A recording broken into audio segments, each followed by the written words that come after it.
PSA shuts down and gets millions of subs. We got the bricks and minifigs debacle to talk about. And is it the end of CGC 99s? We're going to talk about all these stories coming up next on the Ungraded Truth podcast. Detective Comics set a record for 1.8 million. Nobody really cares. Who are annoyed that people are asking them questions, is this book banned? That question didn't exist a year ago. Somebody's submitting like 25 vintage books and getting 15 9.9s. We always think, how can it ever get crazier? And then it always does.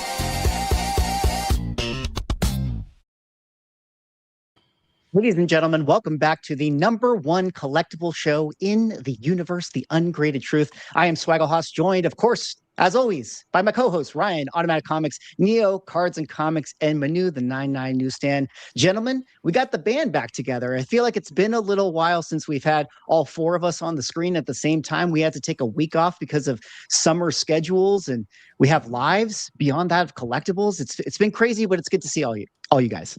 Great to see. Yeah. Glad to be back. And yes, yes, we have lives beyond the lives. Ooh. We have lives beyond the lives. That sounds like a good t-shirt. We should make t-shirts, by the way.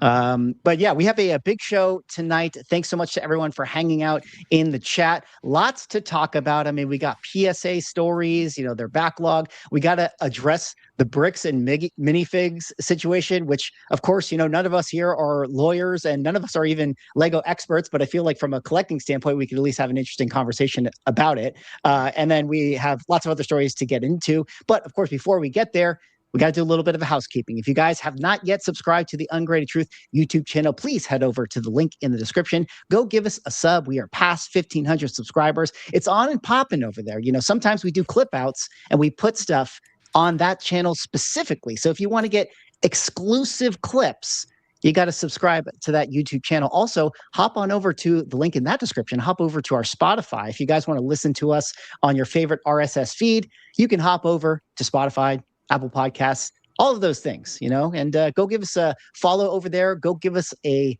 like.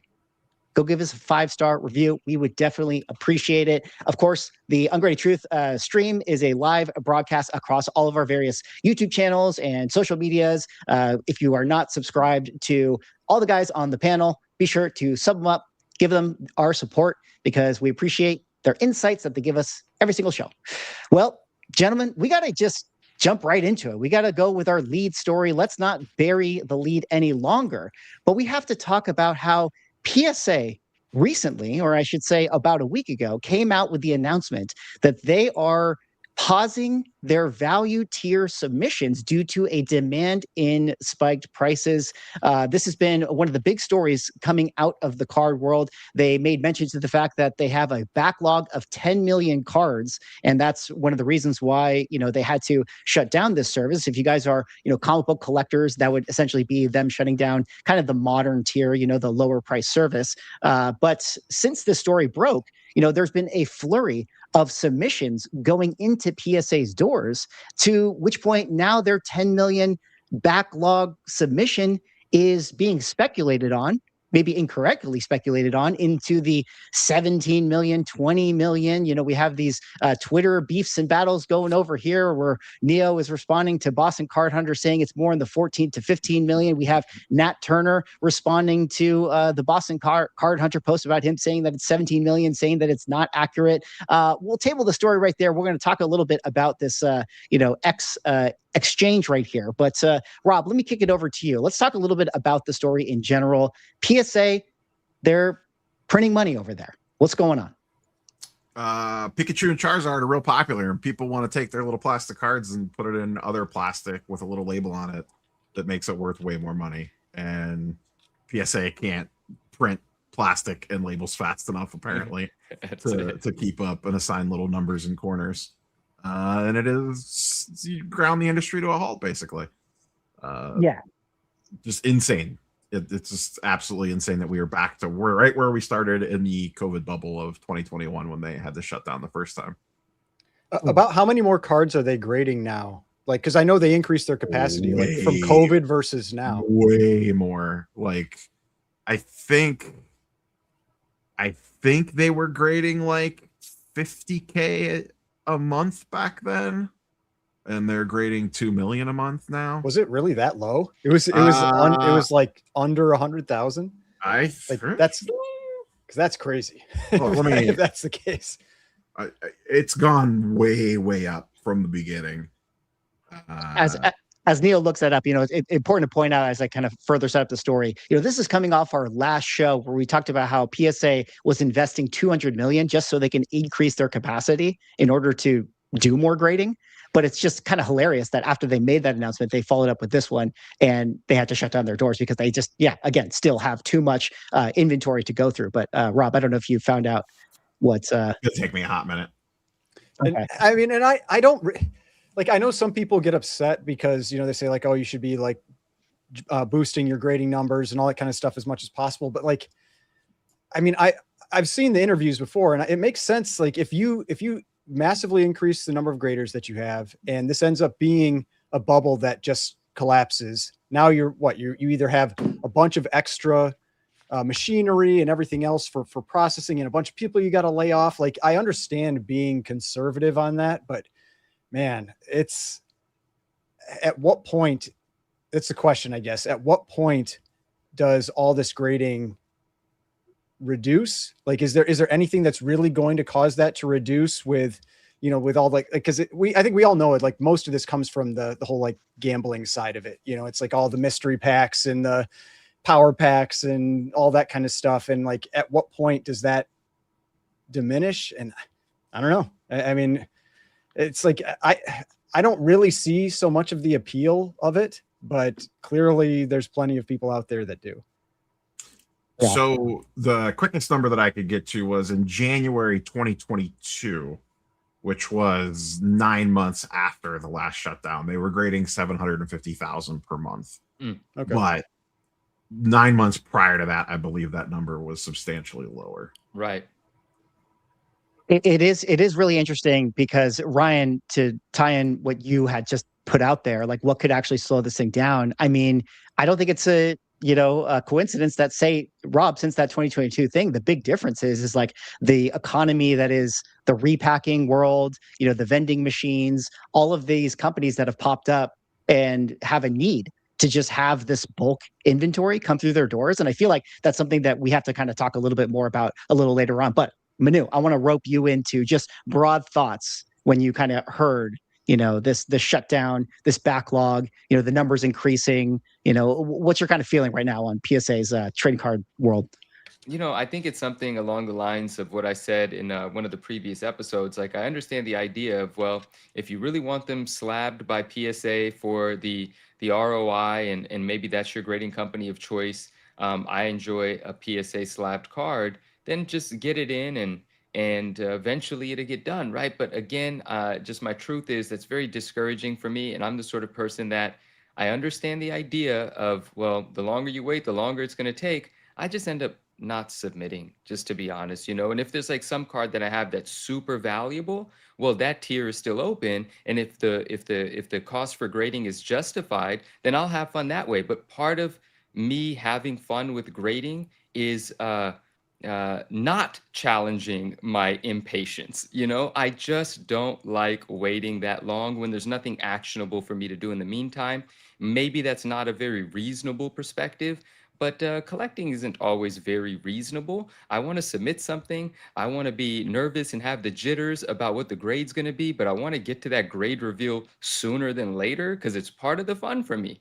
And set it and forget it is just not that fun for me. And that's where I'm at from like the collector submitter perspective, which saddens me a bit to say, but I did end up getting a submission in prior to the shutdown. And one of the orders, I did get grades for that. And one order, it looks like I'm going to get grades soon. The cards are in assembly, but I don't remember how long cards remain in assembly. Were those value submissions or were they higher dollar submissions? The one that I'm waiting, like not low, like $89 a card, I think it was, or $79 a card. Those are the ones I'm waiting on right now. It wasn't like months and months. It was like a 25 business day submission for the ones that I'm waiting on right now. So they're still accepting those too, though, right? Yeah, like, regular service, $79 and up, you could still send in. And there is one small loophole on value submissions. You could still submit at the $50 level if it's purchased directly through eBay. Oh. Oh, that's a nice tidbit. I don't think I was aware of that. Again, Of course, just And you will get it part back of PSA, you know, 2028. cornering the market, you know. yeah. And I have an opinion on that as well. Again, very personal to me. I don't like direct submissions. I like to assess the card or the comic, for that matter, physically myself before making a decision. I don't have all that much confidence in not only just my abilities to assess the condition through a picture, but just the confidence in a picture to give me the details. Like, I don't want to make the decision of, am I submitting this card based on an image? Because I'm not willy-nilly submitting, right? I'm not just submitting whatever the grade is. Haha, it's a good time. No, I'm submitting with intention. And so I want to see it physically. So that wouldn't be something that I could effectively use. And that's all right. That's okay. But yeah, if I have a card of significant value, then I'm still able to have a good time. But the idea of like a bulk submission, wasn't it something like didn't the bulk go up from 20 to 50 right before the shutdown? And then there was a shutdown, right? Like that tier is gone now. It's how many you had to submit the to minimum qualify for a bulk. Yeah. Right. Not like the price didn't go up. It was the number of cards. The number went from a 20 card minimum to a 50 card. And I have some friends that were preparing because they were already bummed that the minimum went up to 50 and they started to prepare. Well, I'm talking about one friend in particular that shared this sentiment with me, and he began to prepare his 50 card order. And right on the heels of that, I think that's the term, it shut down. And then he put in a phone call to PSA, and PSA's customer service, these are all guesses, but they said at a minimum, we're looking at 4 months at a minimum as an expectation to when these tiers might reopen. And that might be optimistic. I'm just sharing with you what some information was that someone got that was preparing an order. But those are my loose thoughts on it. It'll be closer to, we have the updated number now from Nat, with them getting another 4 million in. That puts the total at about 14 million. And that would probably add about another 2 months on until they clear that out. So you're probably looking at like 6.5 months until they reopen. I would think it's maybe even more than that though, because I thought I saw some people saying that they got their estimated return times and it was like February or March next year for value. I saw something. Oh, I thought maybe you guys shared something. That's 6 months, and then that's on. It's more. I mean, I'm just saying that's like 8 or 9 months at that point. Yeah, but they always PSA tends to overshoot that stuff so they could come in looking better than they are. Well, let's double click on that for a second. Let's kind of really flesh this out a little bit, because like you said, Rob, you had your post. You speculated that it was going to be 14 to 15 million after Card Hunter speculated it was 17 million. Nat came in. Nat, of course, runs PSA collectors. Yeah, it's not accurate per usual. We got about 4 million cards in the 5 days from the announcement. So, you know, in theory, we're up to 14 million, 15 million, that sort of thing. But also, you know, the other tiers are still open, kind of like what you're saying, Manu. Like if you have a more expensive card, it's still available to you. And I was kind of throwing out the speculation, like, let's say, you know, the minimum tier that's open right now is I got to pay $80 for a max insured card of $1,500. Well, let's say I pull a $500 card. Normally I would submit that value tier, but you know, maybe I'll pay $80 to submit it if I can still get $400 out of it. So I say all that to say they have 14 million now, maybe 15 million. And in the coming months, they're still going to be getting however many cards are submitted in these tiers. Yeah. You know, maybe that's not nearly the amounts that the value tier brings in, but I bet knows? It increases though. I bet that number goes up.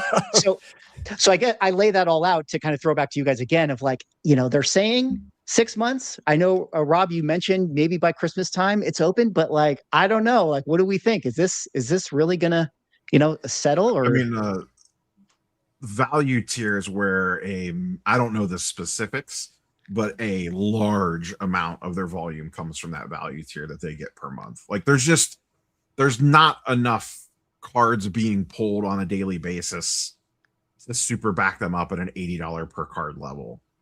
I mean, the crazy thing though is like if you just think about the fact that they made this announcement and in 5 days they had 4 million cards submitted, then like think about this being shut down for 6 months.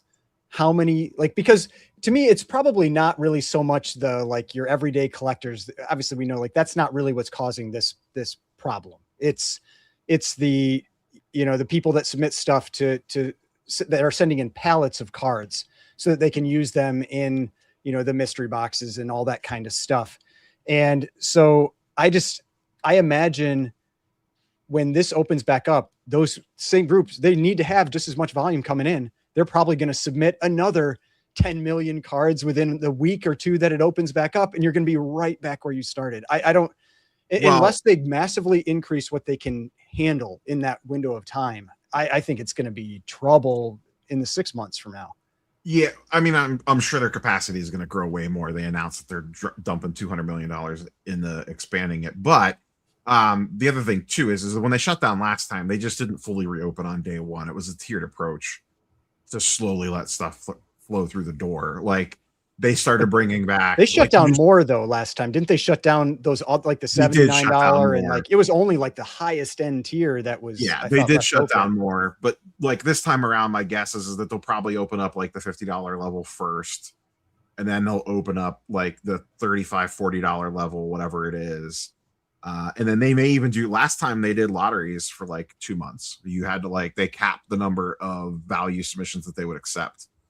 Like they actually ran like a lottery system drop where you submitted and they had X number of slots to submit at value tier with a minimum of like 20 or 25 cards or whatever.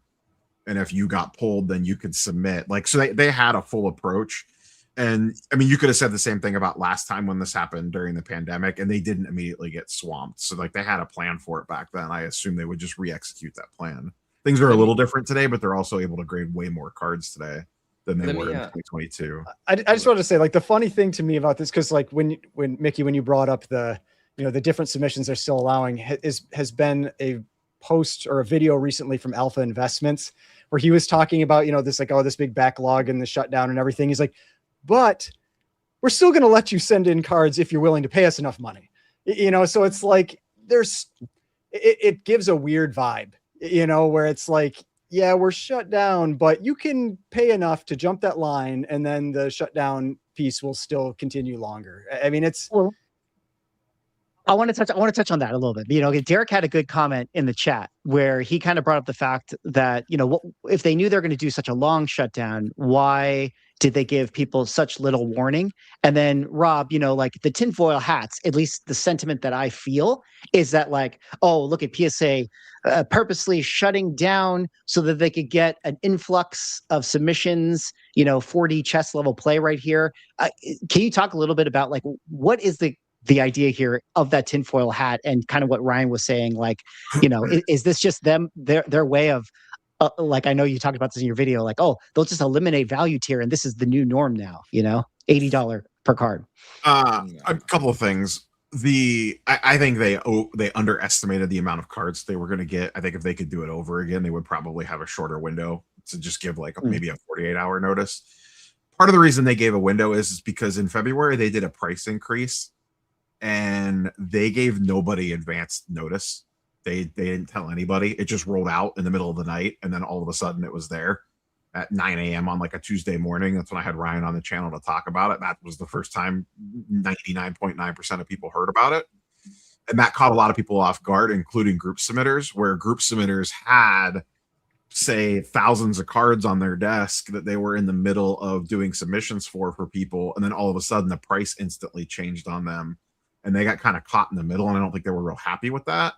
So this time around, they told the group submitters ahead of time, like a couple days ahead, like, hey, FYI, we're going to be doing this.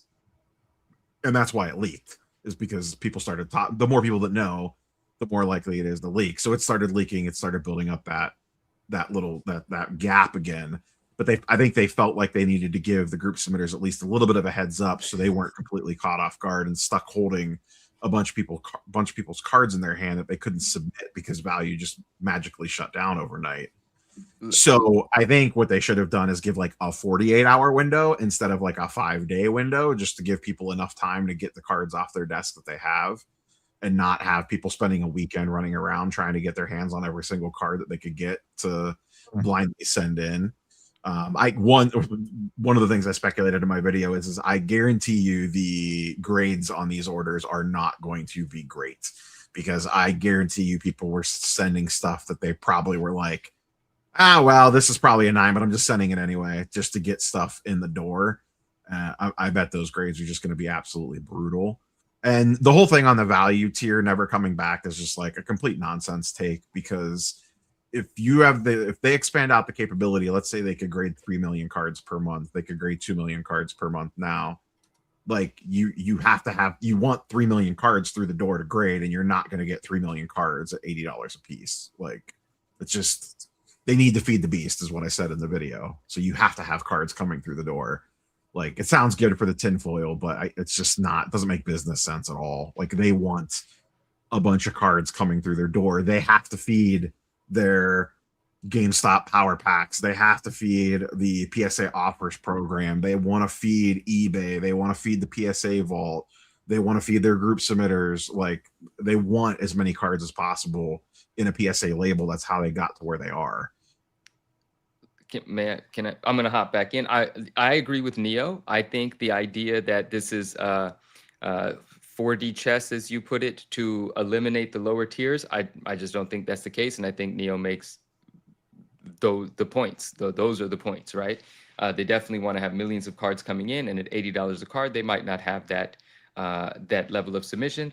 And then the thoughts that I was mentioning earlier about being discouraged about submitting, I want to connect those back to those thoughts developed for me. I remember now, not when the services were shut down, because services being shut down doesn't mean submit them and you'll get them eventually. Those services are shut down.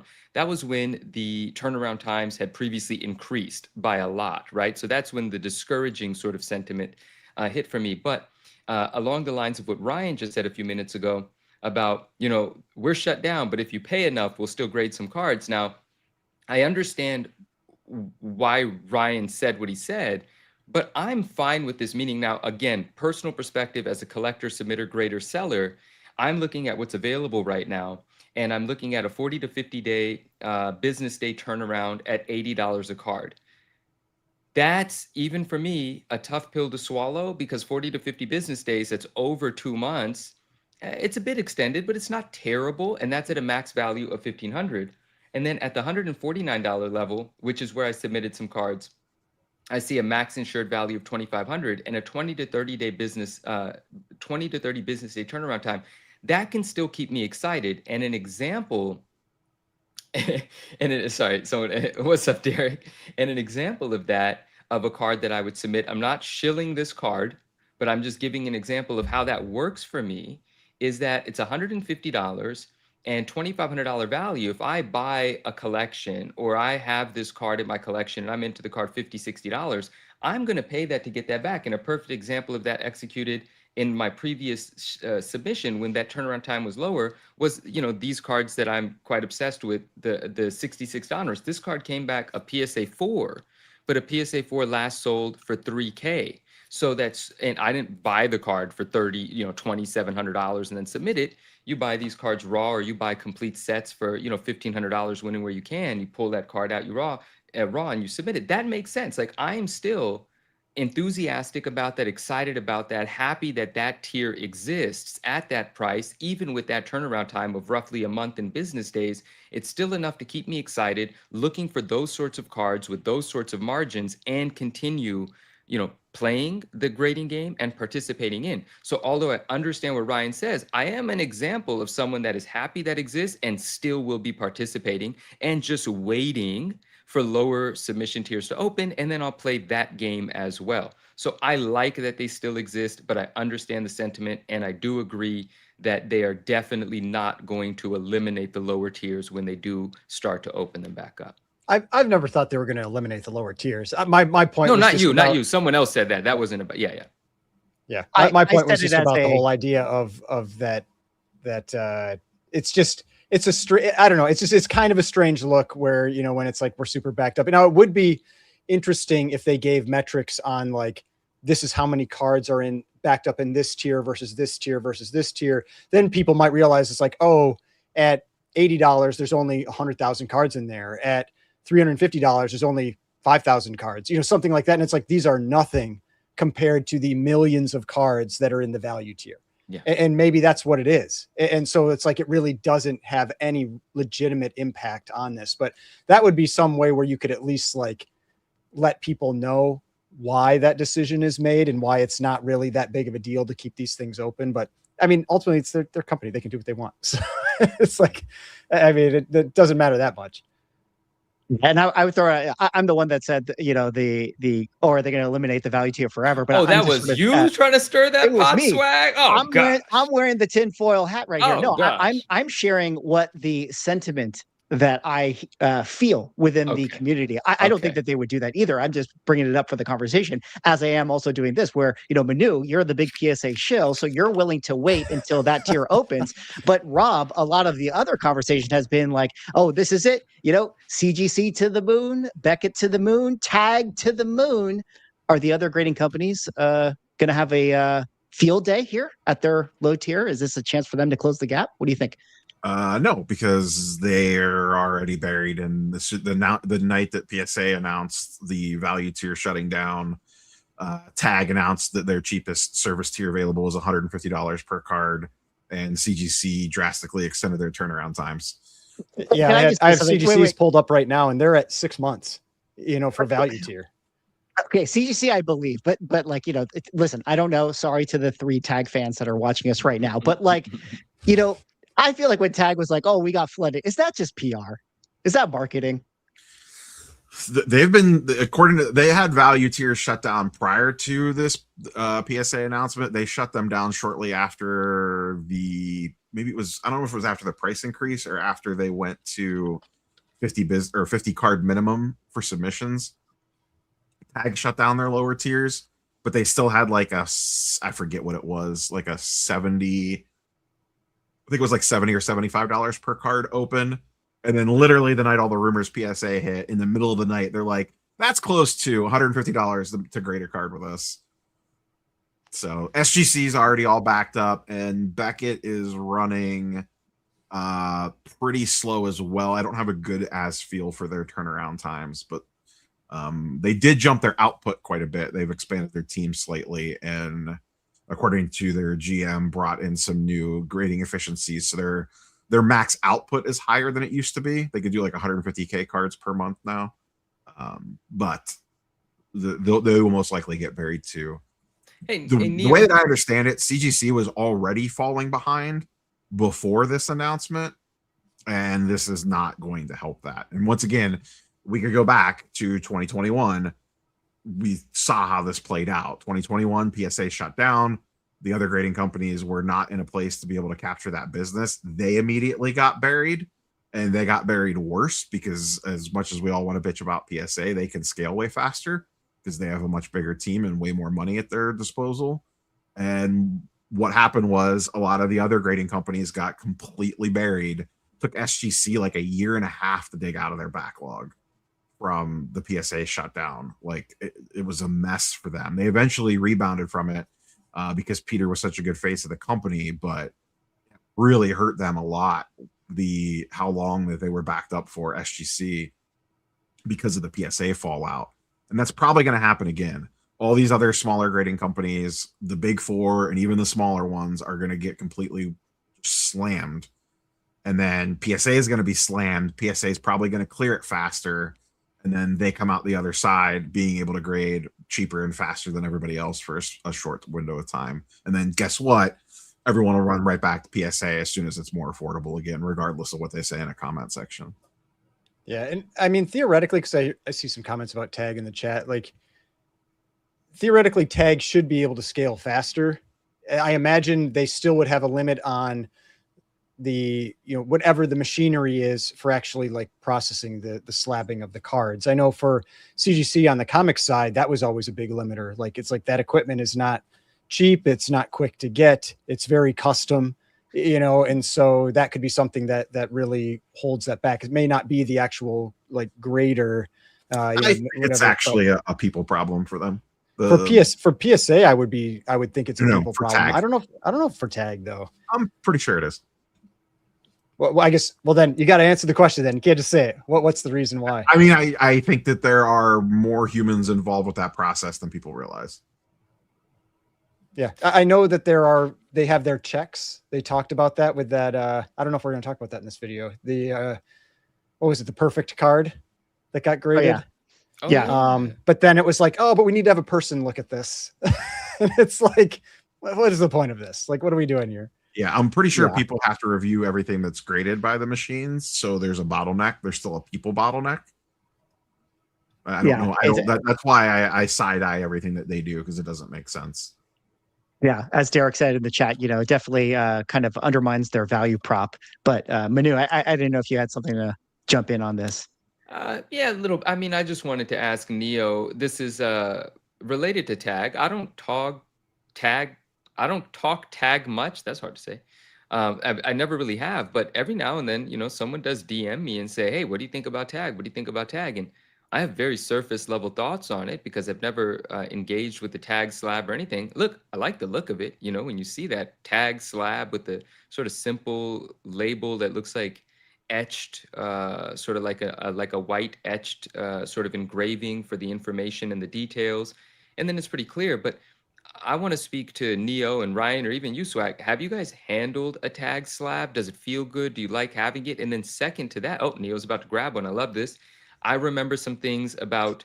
I remember some conversations about the security of a tag slab. Again, no personal experience, didn't investigate. Want to know more about that. And what are the values? I imagine they don't perform as high as some of the other grading companies. Only imagining, not hating. That seems like a reasonable thought for me to be having. But what are some of the values? If a PSA 10 of a card is $1,000, what does it bring in as a tag card? Neo, do you have any information on that? Because I'm curious to know. TCG, they're okay. In sports, they're dog shit. Well, there's that, guys. So here's my biggest problem. I do have a tag slab because I bought a one-piece card and a tag slab. Here's the biggest problem. How's that label look like?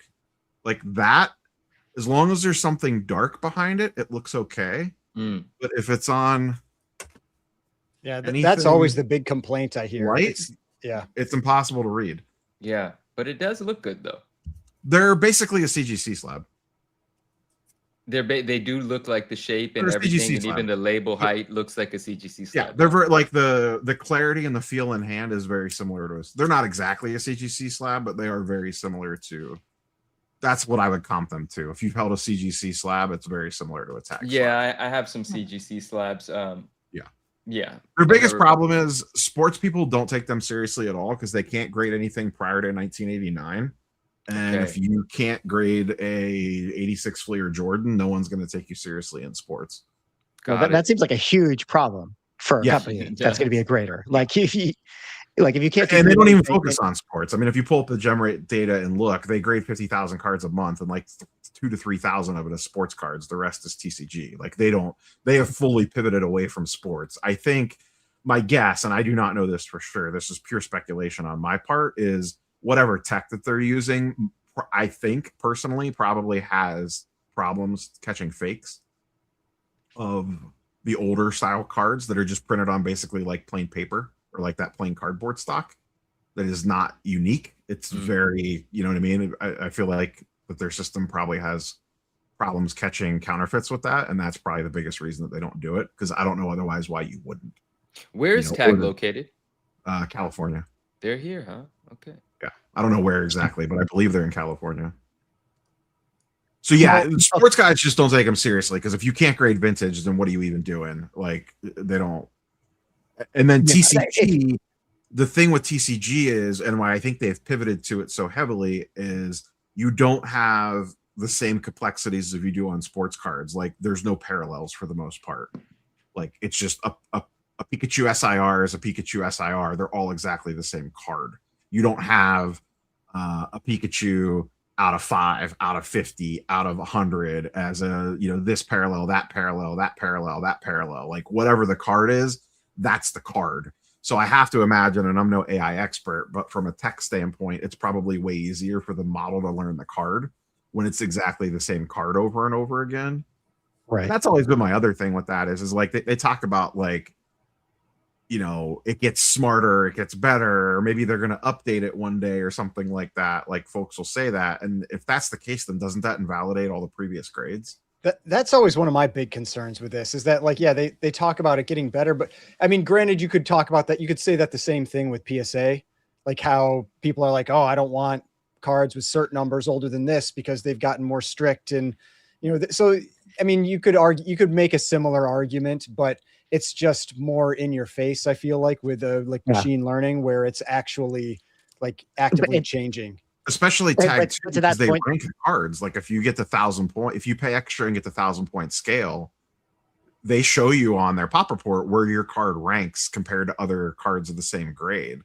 So if the I did grading not scale realize, drastically changed, but you have to pay extra for that. You do. It's So, very so not every card gets Correct. that type of grading. Correct. But that was one thing that pissed people off, like their loyal supporters early on.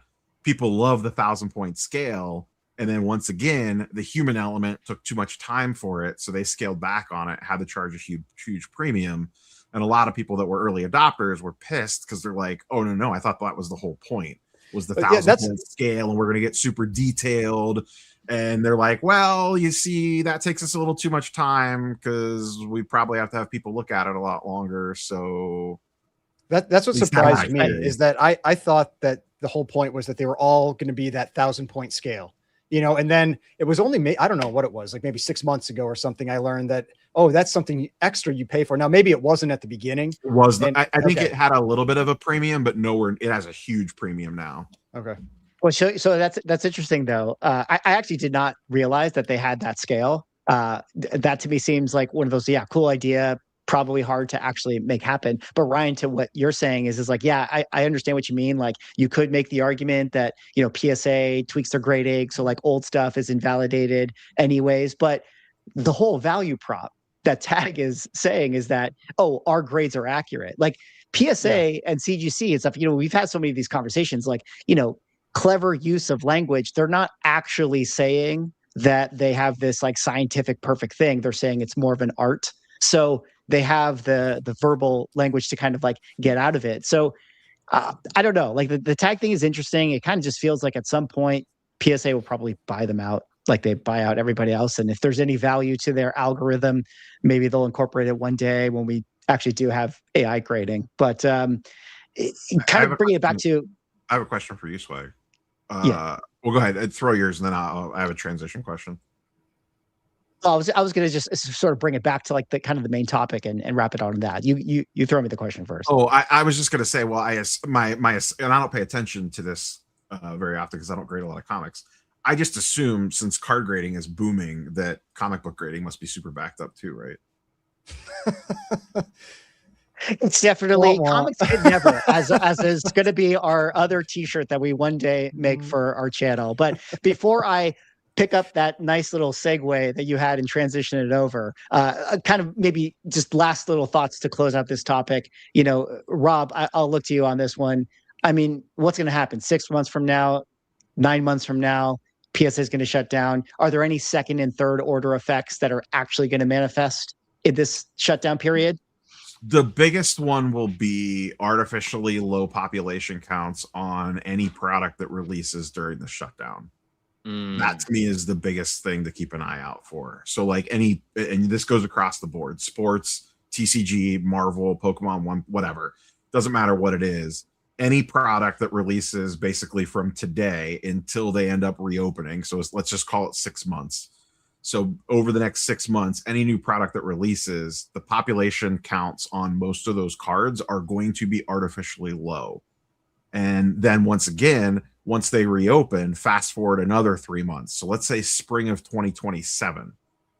Basically, any card that releases between now and then, if someone puts low pop in a eBay listing, it's.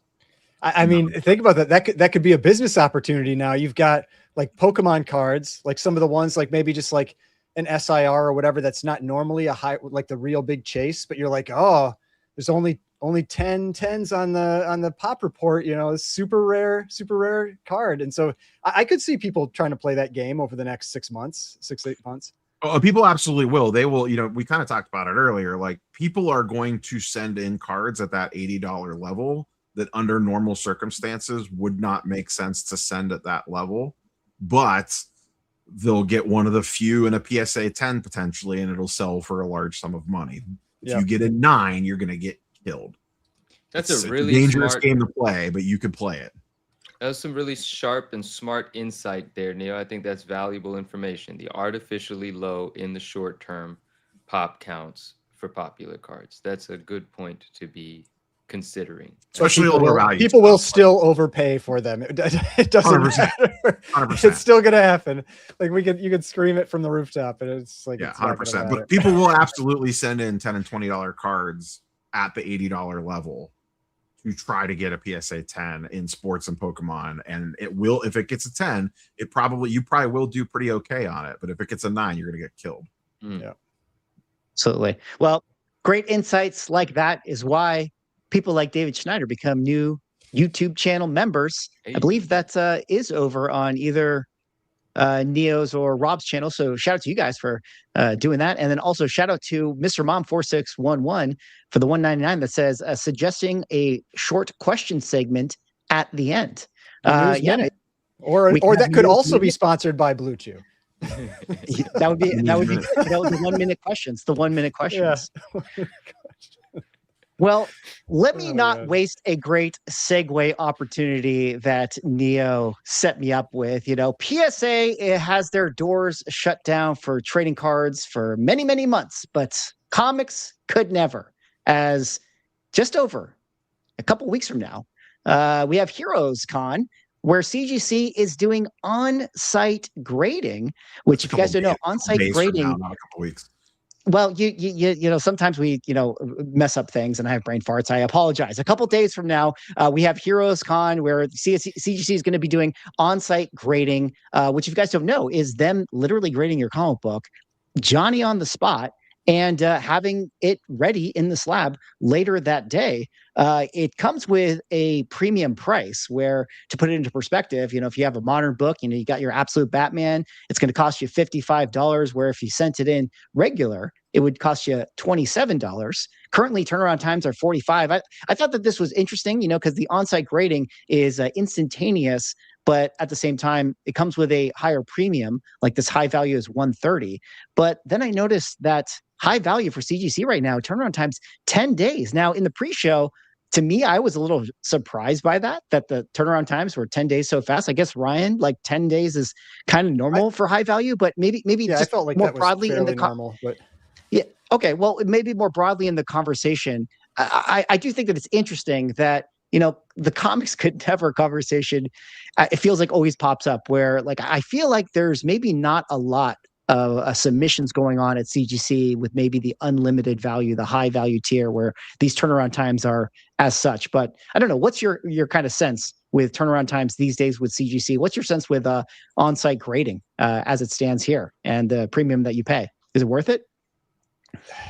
I mean, you're saving shipping costs, right? So and that's expensive now. Like, people have been complaining a lot about that, because they just, like, we know, like shipping in general has gotten more expensive. And so there is some value there. You're definitely paying a premium.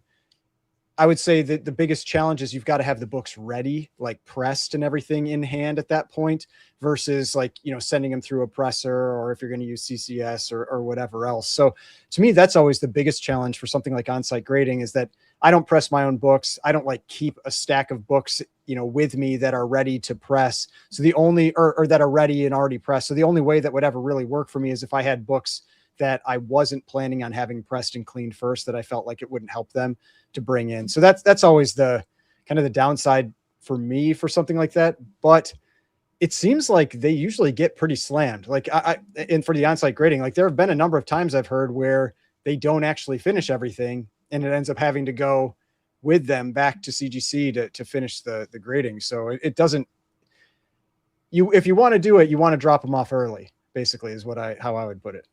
Have these always been the relationships between the fees and the values that are maxed in that tier? Because when I just look at this on the surface, here it's 130 because it's on site, but to ship it in, it was 105, and the max value being 1,000. That just doesn't feel great to me. Like, I want $105 for a max value of 1,000. Just doesn't seem like a fair correlation. Did I miss this all the time? Am I just now feeling weird about that? It seems too expensive to grade. No, I mean, that's what it is. I mean, it's basically 10%. And that's why the funny thing is, like, the tier that people complain about the most, Unlimited, in terms of percentage, is actually the best value for getting your books 4%. graded, because it's 3.2 or whatever when you have a, like an actual like account with them. Yeah. So the reality is that it is expensive. And that's why, like, to me, like, you really do have to think about if it's worth it to send in those lower dollar books, because you're eating a big percentage of value for, in the grading cost, the grading, pressing, cleaning, shipping, and everything alone. Like, once that's all said and done, you're probably putting 15 to 20% into the value of the book. Now, you also have to remember that unless you're submitting something that is super, super well known, like, they are not spot checking, or they're not like in detail checking every single book and looking them up on GPA.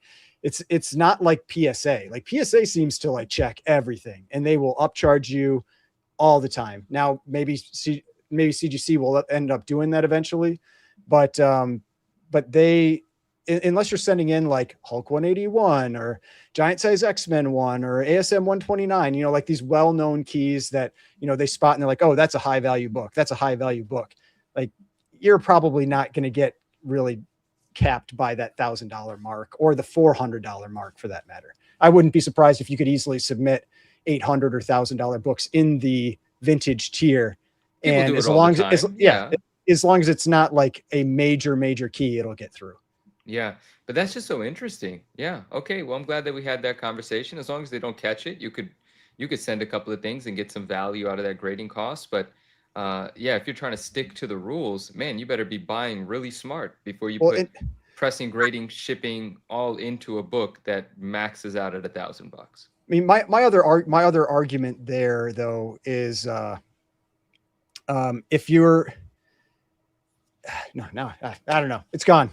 The argument is gone. Let me throw some things you can remember. I mean, it is interesting that you brought that up, into, because like, I feel like in the conversations that, we've had where, let's say, CGC did raise their prices, and then, we all made videos about it, or some of us did, and we talked about it. That was one of the talking points that I kind of remember throwing out, where it was like, all of a sudden you're at 10% to submit $1,000 book. Like, that doesn't seem like worth it in a lot of situations, especially when you're at these awkward breakpoints. And that's one of the things that I've kind of always felt like, to me, the $400 price point for vintage seems like, if you just kind of at a glance think about like all the Silver Age type books that are of that price point, like it's like, I feel like that value tier should be a little bit higher, or something like that, because it should go up to maybe like a $700 book, because there's so many books actually that sit between $400 and $1,000. And those are the ones that are kind of like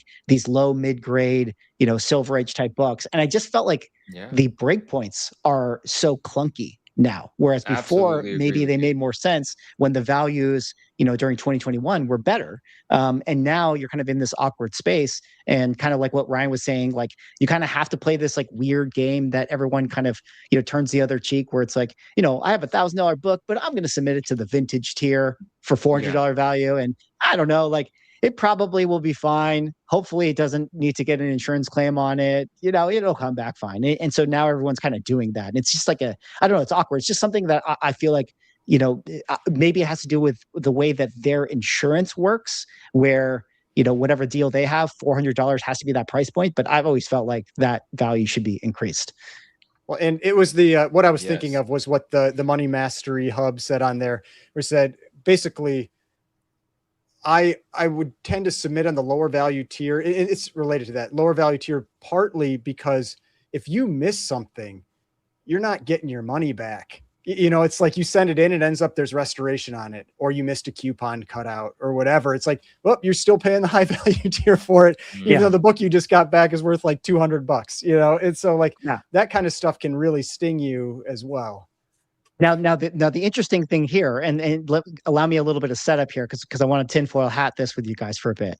Now it's always been, talks within the trade for many years about like, well, if you submit to the high value, and I have a book that, is maybe not worth $1,000, but I'm kind of insisting to the grader that, hey, this is a better book. Meaning, like, sometimes there's those Silver Age, Bronze Age books where in 9.6 it's $400, but in 9.8 it's 2,000.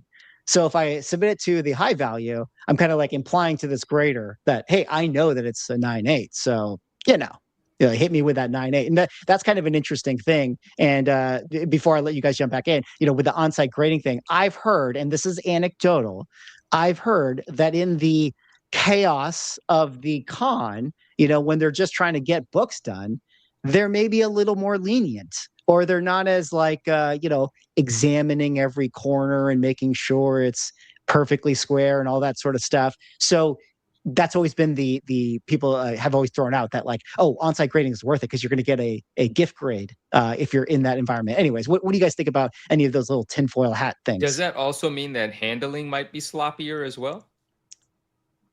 Potentially, but once you get the number, you get the number, right? Who cares if they drop it? Who cares, right? Yeah. You buy the slab. Buy the grade. Buy the grade. So before the guys hop in on this, I want to say, so do we know, or are we assuming that graders know the tier that the book was submitted in? Well, they know the tier because they work in that tier. Okay, so that was the other one. So the tiers have separate graders. Because it's based on experience. Yeah, I mean, at least my understanding is it's based on experience. Like you're not having a new person grading high value or unlimited. I mean, unlimited maybe, but like from vintage to high value, $400 insured to $1,000 insured, does it really require a different set level, skill set?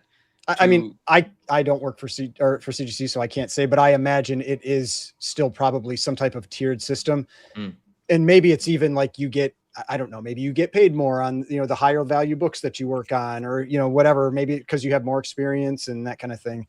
But, I mean, my experience has been, I don't like submitting unlimited value because I always feel like they get graded harder. Like, yeah, you feel like you're getting like I always feel like I'm getting hammered on unlimited, and so it's like, I try to avoid unlimited tier if I can. Sorry, go ahead. I feel this. I feel the same about vintage. I feel like every time I've submitted to vintage, I've been absolutely decimated. Well, that was that your FF 112? Was it vintage? Yeah. That I submitted that. It's like a 9 to a 9.8 on a recent. Yeah, I got a 9.0 when I submitted it vintage, and then the next time I submitted it high value because I was like, no, we're going in high value with this, and I got a 9.8 out of it. I mean, granted, it got repressed. Maybe the pressing the first time wasn't enough, but I don't know. That's been my experience. But I'll jump in. I'll be the one guy to jump in and say that I do enjoy submitting unlimited value. I've had good submissions. I've had not so great ones, but generally speaking, it has worked out well for me. But yeah, there have been some that I'm like, man, I wonder if I got a grader that's really, really focusing on the details because he or she is the most experienced, most sophisticated in the ways of grading and flaws, and maybe that isn't to my advantage. But generally speaking, for the most part, I submit unlimited value, and I've done fine with it. But I hear what you guys are saying. Here's my speculation I have no idea. This is pure tinfoil hat speculation of the people that are working on the vintage tier. It's like you come in as a CGC grader, they start you in the modern, you're just looking at absolute Batman all days. One day you get that promotion, they send you up to vintage, and it's like, oh, this is your big shot, this is your big chance to make it. But because you have to really work hard and you're still grinding, as opposed to like the senior graders who are just living it up with all that comic book money. That vintage grader, he's in there and he's like examining every little detail, and he's being super, super hard because, he can't be, giving away these free 9.8s. He's got to be, making sure that like his boss is not like, hey, Paul, why are you giving away so many 9.8s? So I just kind of want the vintage grader that's long in the tooth. You don't want the new vintage grader. I think so. That's my theory. I think you want the guy who is like, he's been doing it for years. He's rooting for you. He's got no problem giving you a 9.8. He's like, fuck it. Just take a 9.8. Who cares? Happy Hour Comics says, I understand. Happy Hour Comics says, I submitted a UF4 and UF4, which is interesting because yes, I submitted but I want to say A. I submitted a UF4 unlimited value with the major golden age key. Hopefully get that 9.9. I just want to say Happy Hour Comics, I hope you do get the UF4 9.9. And it would be the second one to my understanding. And if you do get it, tag me, share it with us. We want to know. But if it looks like a 9.9, I hope you get that 9.9. That's a major book. Absolutely. We will definitely talk more 9.9s later on. One quick note about Heroes Con. PSA was not allowed to set up at Heroes Con. Ooh. Let's talk more about that. Not allowed. Well, CGC exclusive event. Ah, that's okay. Yes. Okay. Well, very, very interesting. Thank you for the assist on that one, Rob, because the next little thing I want to share with you guys is, here we are, CGC, still taking pop shots at the other guys, quote unquote. We got some case rattling videos that they're posting up right there, taking pop shots at PSA. Now they're banning them from, apparently Heroes Con here. And, we're looking at PSA's turnaround times, actually a little bit slower than that of CGC, but I don't know, kind of interesting, right? CGC still looking over its shoulder. What do you guys make of CGC doing these kind of funny videos about the other guys? Well, the shaking case thing was weird to me because it's like, to me, that's like, I hate that the CGC case, like they do, like the inner well moves inside of there like most of the time, and it's super obnoxious. Like, it's not a good thing to even bring any attention to it, even though it was like a joke and they were playing music, like different music with them. But I was just like, like, you shouldn't be shaking those cases regardless, and they shouldn't be moving around like that. I don't know when that started. It's just, I know it happens a lot more now than it used to. Yeah. I don't know. Interesting stuff. Them doing, their little videos about PSA. And yeah, I have to imagine, I think that CGC has a deal with a bunch of cons. I think that might have also been the treatment that CBCS got at certain times. So interesting that PSA not allowed to set up there, but they will be at. I know for a fact 2 years ago, I think it was 2 years ago, at least one of the Heroes Cons that I attended, CBCS was 1000% there, because I distinctively remember like vlogging, like, here's the line for CBCS. And it was like a folding table with a cloth with like one guy behind it and then like one sad person waiting in line. And then I like panned over to the CGC line that's like a mile long. Yeah. Which, spoilers, CBCS also won't be at Heroes Con. Yeah. You sure about that, Neo? I was really looking forward to them. I will say, just as a side note too, if you're planning on doing the on-site grading with CGC at Heroes Con, you're gonna want to get your stuff in early. 2 years ago when I was there, I remember that getting cut off quite early to get stuff back during the con. Like, they ran out of submissions basically. Yeah. You don't want to get your submission at Heroes Con shut down. You don't want to be like CBCS that also got shut down, as you pointed out. Nor do you want to be graded scripts, because CGC came and went with their grading script, vertical. We don't need to spend a ton of time on this story, but it was one of the stories that popped up in our absence of our show. Of course, we've been talking a lot about manga. We've been talking about the speculation of graded scripts. CGC started to do it. Some people were getting all excited about it, and then they were like, this is too hard. So they're shutting their doors. What do you guys think about this one? Yeah, I mean, it makes sense. I mean, the reality is if they were having trouble with it, they probably shouldn't have been grading them in the first place. Like, to me, if you need outside references, and that's kind of what it comes across as, is people are like the people that have talked about it, they're like, oh, we had all this work, we made sure that we have all these other things, like, just like with any like COA or whatever, like, you're not sending that to CGC and they're taking that in, like, or they shouldn't be. It should be able to be validated on its own. And if you have to count on someone else's work to make sure that the thing is valid, or legitimate, you shouldn't be grading it. Like, because then it's your name on it, and then it's your fault if it's fake. The problem is, though, is that they have that announcement, that thing that they added in where they're like, oh, but we're still say that, or they didn't say they were authentic. They said our authenticity guarantee still applies to the already graded scripts. That is a very specific wording. That is not saying they are authentic. They are saying they are covered by the authenticity guarantee. But if somebody cracks it out, like, who's authenticating it? Like, the only person that could actually do that and crack it out and say it's still good is CGC, but CGC said they can't validate them. It's real weird speak to me on this whole like script grading thing, because like, I mean, I've said I wouldn't touch them. Like if I was somebody out there, like I would not touch them, because now there's just big question marks with them. And I don't care what history or background someone has with it. Because I mean, like when you had those fake Pokemon cards that got graded, those supposedly had, you know, somebody behind the scenes saying that these things were great, and they ended up all being fake. Mm-hmm. So it's like, I don't trust anything that they can't authenticate themselves. And if they're basically saying they couldn't authenticate these themselves, you should not be trusting whatever's in that slab. Did you guys have other thoughts on this? I mean, I certainly have a few, but I'll want to let you guys jump in. I didn't even know that this was a thing. I just thought this was funny. I just got kind of a chuckle out of it, because I like scripts. Yeah. I thought it's cool to have them authenticated, graded, whatever. There's just other elements surrounding this that just made me laugh. And then, you know, some of the posts that were made to continue to instill the confidence in the already graded ones, and kind of like the economy of manga that currently exists, was just amusing I don't want to, you know, it's just amusing to me. That's all it was. It's funny.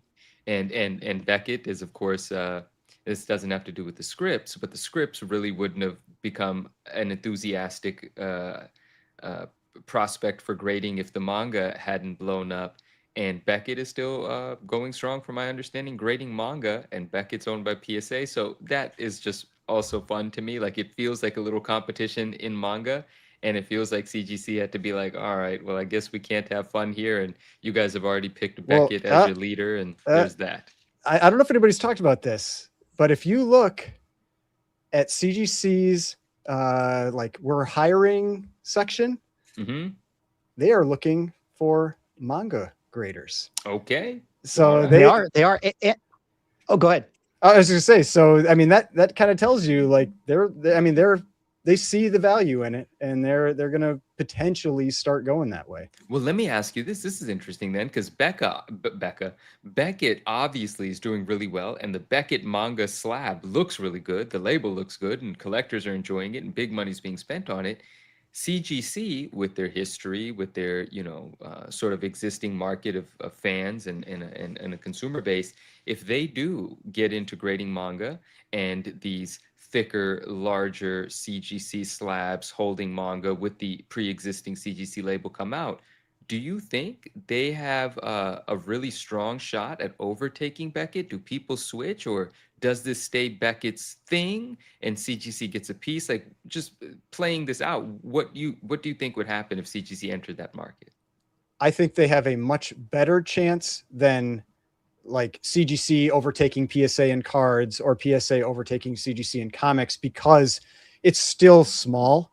Like, it's still not a big number. So if you have, like, if they dedicate a bunch of money to it, I feel like they could catch and pass. Whereas these other ones with the cards and comics, like, each of those groups, like PSA and CGC respectively, are so much above the next closest that you're never going to catch them. But this one, it's so new. I feel like if people did decide that they liked the CGC case, and maybe they won't, maybe they decide they like Beckett, but if they do, and CGC can ramp up the volume that they can handle, I could see that becoming the default option.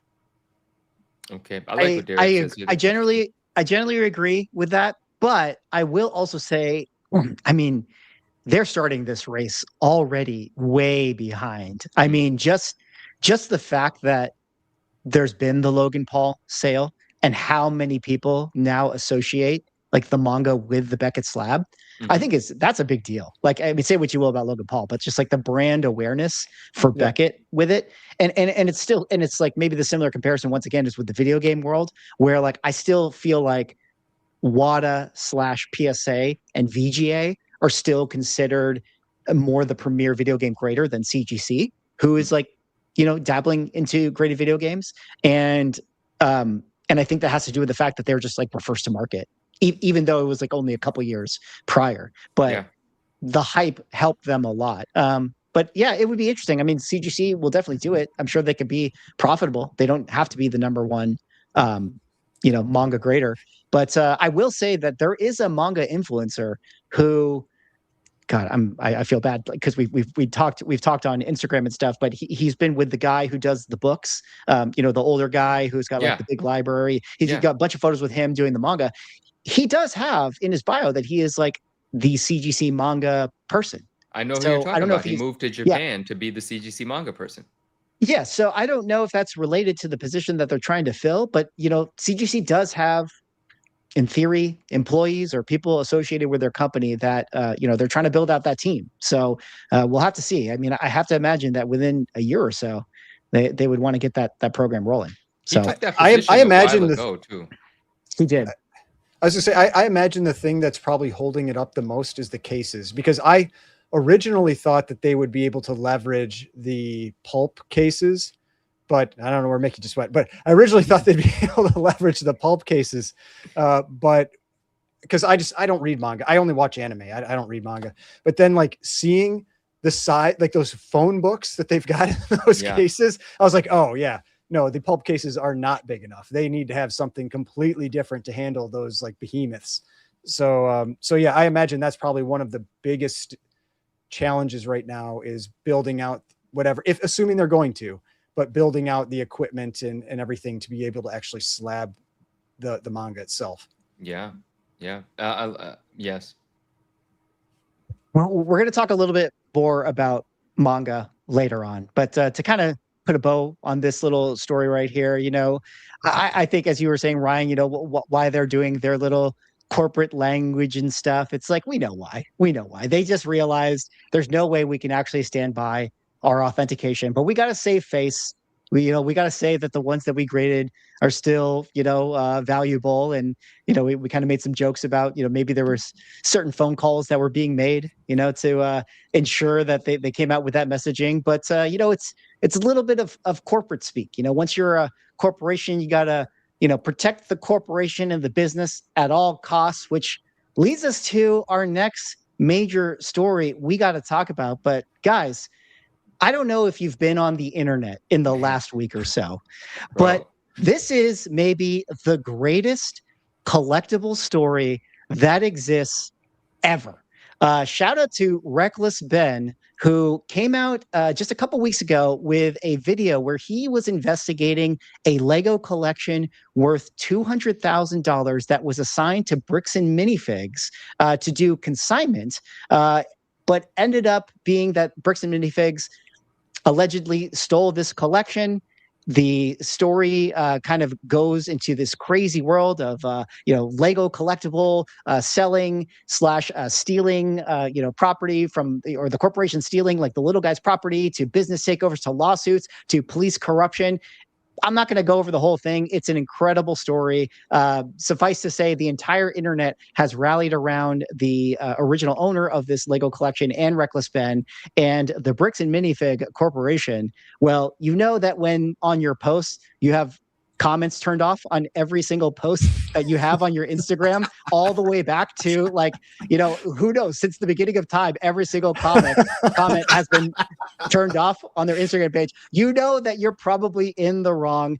Again, I'm not going to tell the whole story, but let's throw it out to you guys. I mean, let's just start with our initial reactions to this story because it's so good. And then maybe a little later on, we can talk a little bit about the interesting aspects of the collecting side of it. But what did you guys think about, this series when it came out?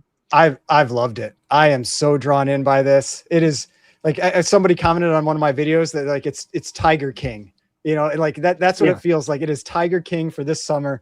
It started off as the Lego story, but like it's really become much more than that. Like the Lego thing is what, some people still like to talk about, but the police stuff is really, it's almost like I said in my video, and I talked about this, like it's almost scary because it's like you see, like everybody kind of has an idea that like small town police, it's like they're, protecting each other, protecting their locals, that kind of stuff. But it's like, it's all on camera.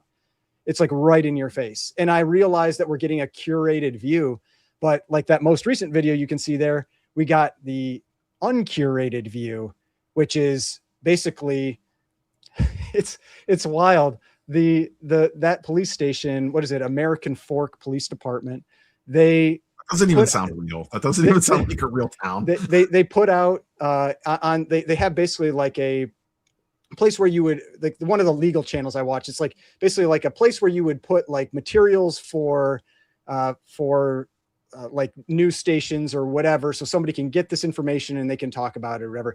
And in that, they had a Dropbox link, a public Dropbox link, and that link was to the unredacted body cam footage. And they had only been giving out this redacted body cam footage, and they said, oh yeah, all the stuff that was taken out of there was just to protect the victim. And the victim in this case is not the victim that we, as the viewers of all this, think of the victim. It's not the actual person who had their Lego stolen. It's the person that Reckless Ben is trying to get the money back from, this person. I think it's Josh Johnson. But yeah, so they said, oh, everything we took out there is to protect him. But when you get the unredacted footage, you realize that's not what it was. They were taking out things that were protecting the police officers, things that they were saying. And so it's just, it brings out a lot of questions. But there's also like, I mean, I'm not a lawyer, I'm not any of this. And so like watching these legal channels, like this is when you start to learn all this stuff that exists, where you're just like, oh, even if they did all these things that were wrong, they may get away with it because of, qualified immunity and these things that I'm learning about now that, that I didn't know about before, and like the rules around qualified immunity. And it's just like all these things that just, and I think this is what draws so many people in, is because it makes you angry. Yeah. Like it really makes you angry, because you've got this whole situation where any normal person watching this goes, that person's stuff was stolen. They should be giving it back and giving his money.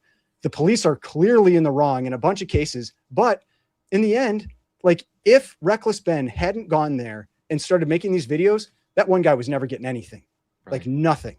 And like, so it's just like, is this what has to be done to get any type of justice? Is like just going in with like YouTuber, because like news isn't doing it now. So you have YouTubers going in with cameras in people's faces. And like, I mean, it's just, it's very, very frustrating to watch, but it's what keeps you interested, because now you're invested, because you can see yourself potentially in these types of situations.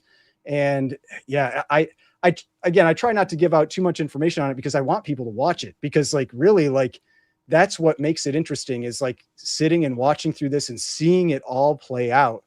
And yes, obviously, like things, like I said, things are curated for what you're seeing, but it's pretty hard to see it in a positive light for Bricks and Minifigs or that local like police station. I love what Ryan just said, because Ryan's so passionate about this and he's been invested in this story, and you get I've been watching so much of it. No, it's that good. Like from its entertainment value, I haven't seen half of the videos, but I did watch the primary video, which is like an hour and a half long. The second one is like 45 minutes. And then there's some small things that I've watched. I think everyone should. It's immensely entertaining. It's incredibly frustrating and infuriating.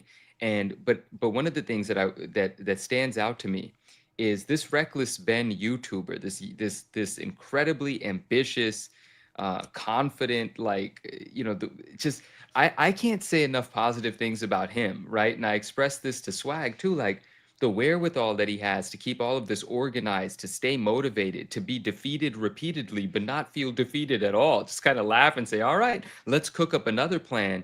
And the complicated process that he goes through, and some of the simpler, more sneaky things that he thinks of to do, it's so inspiring. It's incredible to know that an individual, now there's multiple benefits in it for him. He has a channel that I think he does this sort of thing. I think he calls out scammers.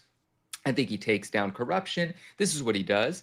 And so he loves the opportunity to do this, but he's built for this. He and his friends do not shy away from anything. Arrest us, fine. Make us leave the country, fine. Like one of the things and there's like twists and turns in the video that you don't even know that they had already planned. I'll give an example. I thought this was so amusing. In one of the first videos, again, I don't want to give spoilers, but this one I will. It's just a fun tidbit, but there's plenty more like this.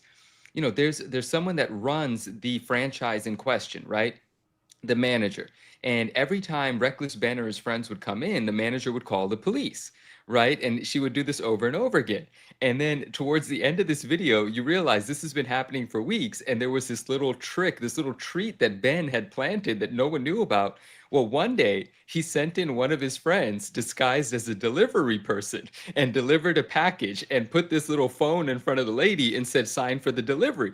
And she signed it. But what she signed was a contract that says, anytime you call the police on us, you get fined $5,000. So weeks later, he comes back and says, you should probably stop calling the police. Do you remember signing this contract? And of course, she doesn't remember signing it, but that's the sort of clever, funny, entertaining, and still like, you know, getting the point, getting the job done, abusing these people, rightfully so. That's the wrong word. That I just think is so amazing. Like, huge shout out to Reckless Ben.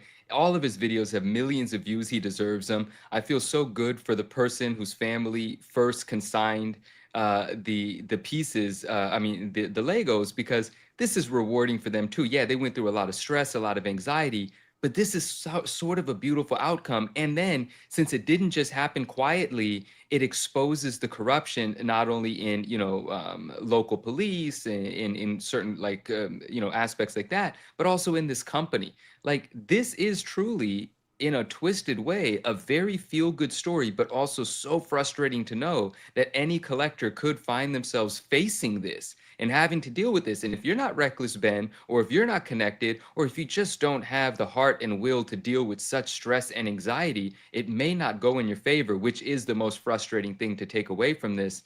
But well, because that's what I mean. That's what happened to the original, like the son that was selling the Legos. Is that he said like he was going like he was having to take medication. He was having all these like health issues because of the stress, because he felt like he had like let his father down in selling these, because these were things that they were planning to use to pay for kids' college and all that kind of stuff. And it's just like, it's that kind of thing that, I mean, it's you think that it looks so cut and dry. And the fact that it hasn't been, and that's where, like, I realize that Reckless Ben has made some questionable decisions legally throughout this process, but it's also, you're like, if this stuff had just been handled properly at the beginning, nobody would have had to take these ridiculous steps. No, you know, it's like when that police department calls the whoever it was in like I don't know if it was a like a town hall or whatever, like in Oregon, about the papers that he was trying to serve for that court case. And they're like, oh yes, this is real. And then he's like, oh, and so he learns it's real. And he's like, all right. And then they arrest him anyway. You know, it's like stuff like that. It's like they learned facts about this that proved that he was there for a legitimate reason and then completely disregarded them. You know, and you're just like, this is why these ridiculous steps were taken that were unnecessary, or that should have never had to have happened. It's truly an incredible story. If you're somebody who is, you know, a collector, like which we all are, obviously, that are, you know, here on the panel, you guys hanging out in the chat, it is definitely worth watching this one. And it's interesting because, you know, Manu, you brought up the fake contract where, you know, he did the delivery and all this. And I've been enjoying, like you, Ryan, watching the legal, you know, YouTube channels take all this stuff or react to it. Obviously, you know, none of us here are lawyers. Actually, really funny little sidebar, like about a week ago when I first caught wind of this, I sent this to Paul Lesko because I was like, yo, I don't know if you, you know, you want to talk about Lego stuff, but if you're looking for a little bit of a collectible thing to commentate on, I feel like this is going to be really your wheelhouse. But what's interesting about all this is, you know, when the lawyers break it down and I hear their reactions to this, one, it's interesting because a lot of this is always up for debate. You know, where it's like, you know, hey, yeah, technically he did this wrong. Technically the company did this wrong, but they can't stand on this grounds, or this person can stand on this grounds. And I feel like no matter how this story shakes out at this point, the pressure is so like loud, and everybody is looking at it to where it's like, listen, this is just like a common sense thing, and why it's like so frustrating, why people are so angry, because it's just like, I don't care if the company is not supposed to be doing consignments. I don't care if it's the previous owner that technically owes the money to the, you know, this guy or whatever. Like, as the corporation, you got to just pay this guy his money back. And I don't care that Reckless Ben broke all these rules. Like, pay this guy and you deal with all the fallouts that you have with like the various franchise owners. That just kind of seems like common sense. This is where everything should be at this point. And it's just crazy that the CEO of Bricks and Minifigs has dug himself in such this big hole. Yeah. And, you know, like you said, Ryan, I'm sure there's many elements to the story here. I'm sure there are some things, you know, there's been a lot of conversation about, was the collection actually valued $200,000? Like, we all kind of know, like, people say, oh, my comic book collection is worth, you know, 100,000. It's like, check GPA, you know, let's check GPA. And it's not always the case. But man, what a treat the story has been to follow. And if you're a fan of collectibles, you should definitely check it out. But speaking of those collectible things, you know, it reminded me a little bit, just to kind of bring it back to our wheelhouse of some of the conversations we've been having on the previous episodes, where we were talking about, like, you know, man, like, the one thing with having all this stuff is that, yeah, it's like hard to sell it. It's like hard to move it, you know, later on in your life. Or, you know, we talked about that one guy that had that one signed book that had all the signatures on it, and it just ended up in a Goodwill, and, you know, just because it got pawned off or whatever. And it's just kind of an interesting thing of, like, you know, if you go deep in this collecting world, I feel like planning that exit is really important. And this story just kind of reminded me a little bit about that. Which, granted, well, I mean, comic collectors, at least from what I've heard in my comments, most of them plan on being buried with them. So, that's their plan. They don't care. Fair enough.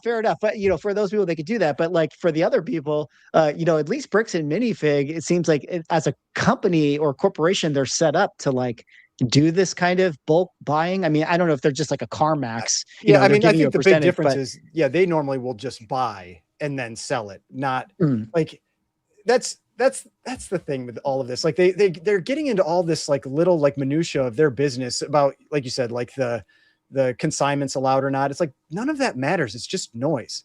Like, from the perspective of the guy that brought the stuff in, like, this was an agreement that was made. They're one of your franchises, deal with it, you know? But, like, this whole idea of burying people with legal costs you know, it happens, but it really sucks to see it play out live. You know, like, like real life people, how it hurt their lives, and seeing how much those companies don't care. You know, like, that's the stuff that really, you know, that just really, really, like, pulls you in, you know, with this. And you know, it is really interesting because, like, even beyond that of collectibles, but I'll pull it back in.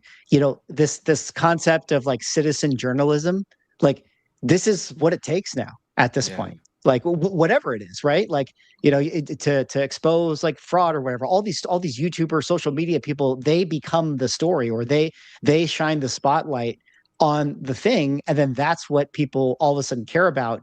And it's like, the irony of this is that, yeah, like, the Bricks and Minifigs would have gotten away with this if it wasn't for you know, damn kids, you know, essentially doing the YouTube video. And it just kind of reminds me, you know, like even in our space, you know, we talk about grading controversies and things like that. And, you know, it's important to, like, bring up these issues and talk about it. Obviously not to purposely raise pitchforks, but, you know, it's an important part of the collectible balance that you have to give the companies a little bit of pressure so they can feel a little heat, so that they can remain accountable to themselves as they do, you know, the things that they do. And yeah, it's a little bit of a reminder of that. Absolutely. Well said. Yeah. Any other little things about this particular story before we kind of move on, gentlemen? Everyone watch it. Get your popcorn and enjoy it. It's fun. Some people ask, like, what some of, like, the legal channels were. Legal Eagle, I think, was one that he's the one that wears, like, the suit and stuff. Yeah, like, he was really good. He was very detailed. Did he do his part 2 yet? I saw he had a part 1. I didn't see the part, if he had a part 2 drop yet or not. I don't know. Yeah, let me see if I can look up a couple Bricks and Minis. Legal Eagle and Civil Rights Lawyer, I think, are the 2 big ones. There was one other that I've watched that he's Civil Rights Lawyer has a big beard. Let's see. Yeah, there's legal mindset is a big one. Legal Eagle, like you guys said. Those are the 2 that I've definitely watched. Legal Eagle, legal mindset. Yeah, I'm wondering if it's Legal Mindset was the other one that I was watching because, oh no, here we go. What was it? It was Lawful Masses with Leonard French. Yeah, that was one. He has like 200,000 subs. He's been covering it. I think he was one of the earlier ones, and some of the others picked it up, and he's covered it quite a bit. His is definitely a little more dry, but he clearly lays things out for you. Sounds like a great band name. Yeah. Well, I'm sure there's going to be much more coverage of this throughout the coming weeks or so, because the story's not going away until there's a happy ending. Get that sort of engagement in comic books. Well, I mean, the scary thing is like, for all we know, Reckless Ben is going to jail. Yeah. You know, like he's got some pretty serious charges against him. Listen, is he back in the country?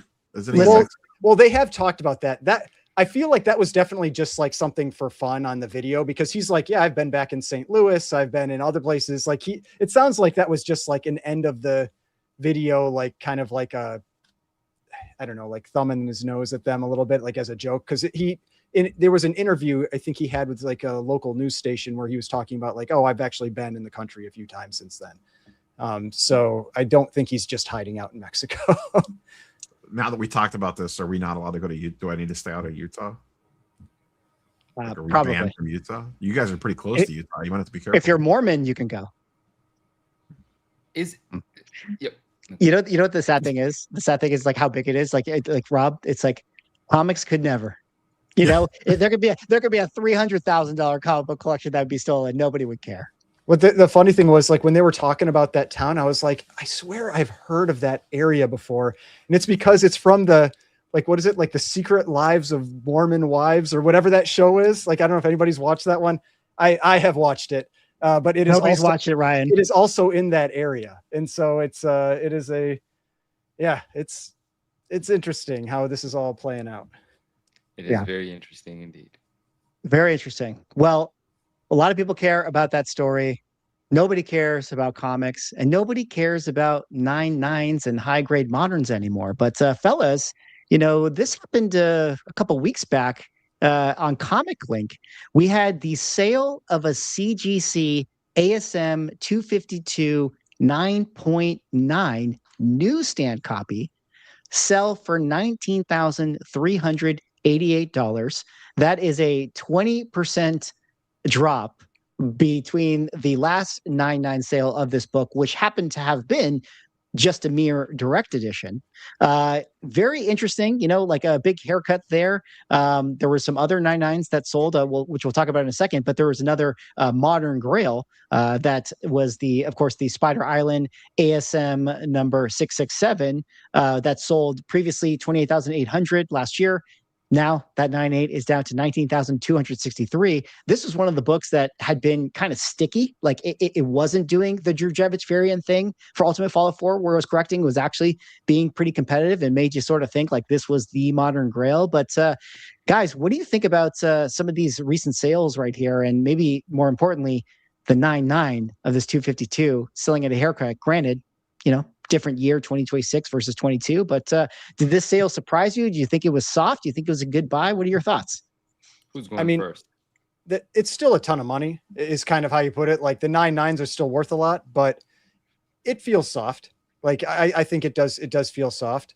Like that book is going for what, like 1,500 right now in a 9.8 in a newsstand, I think somewhere in that range.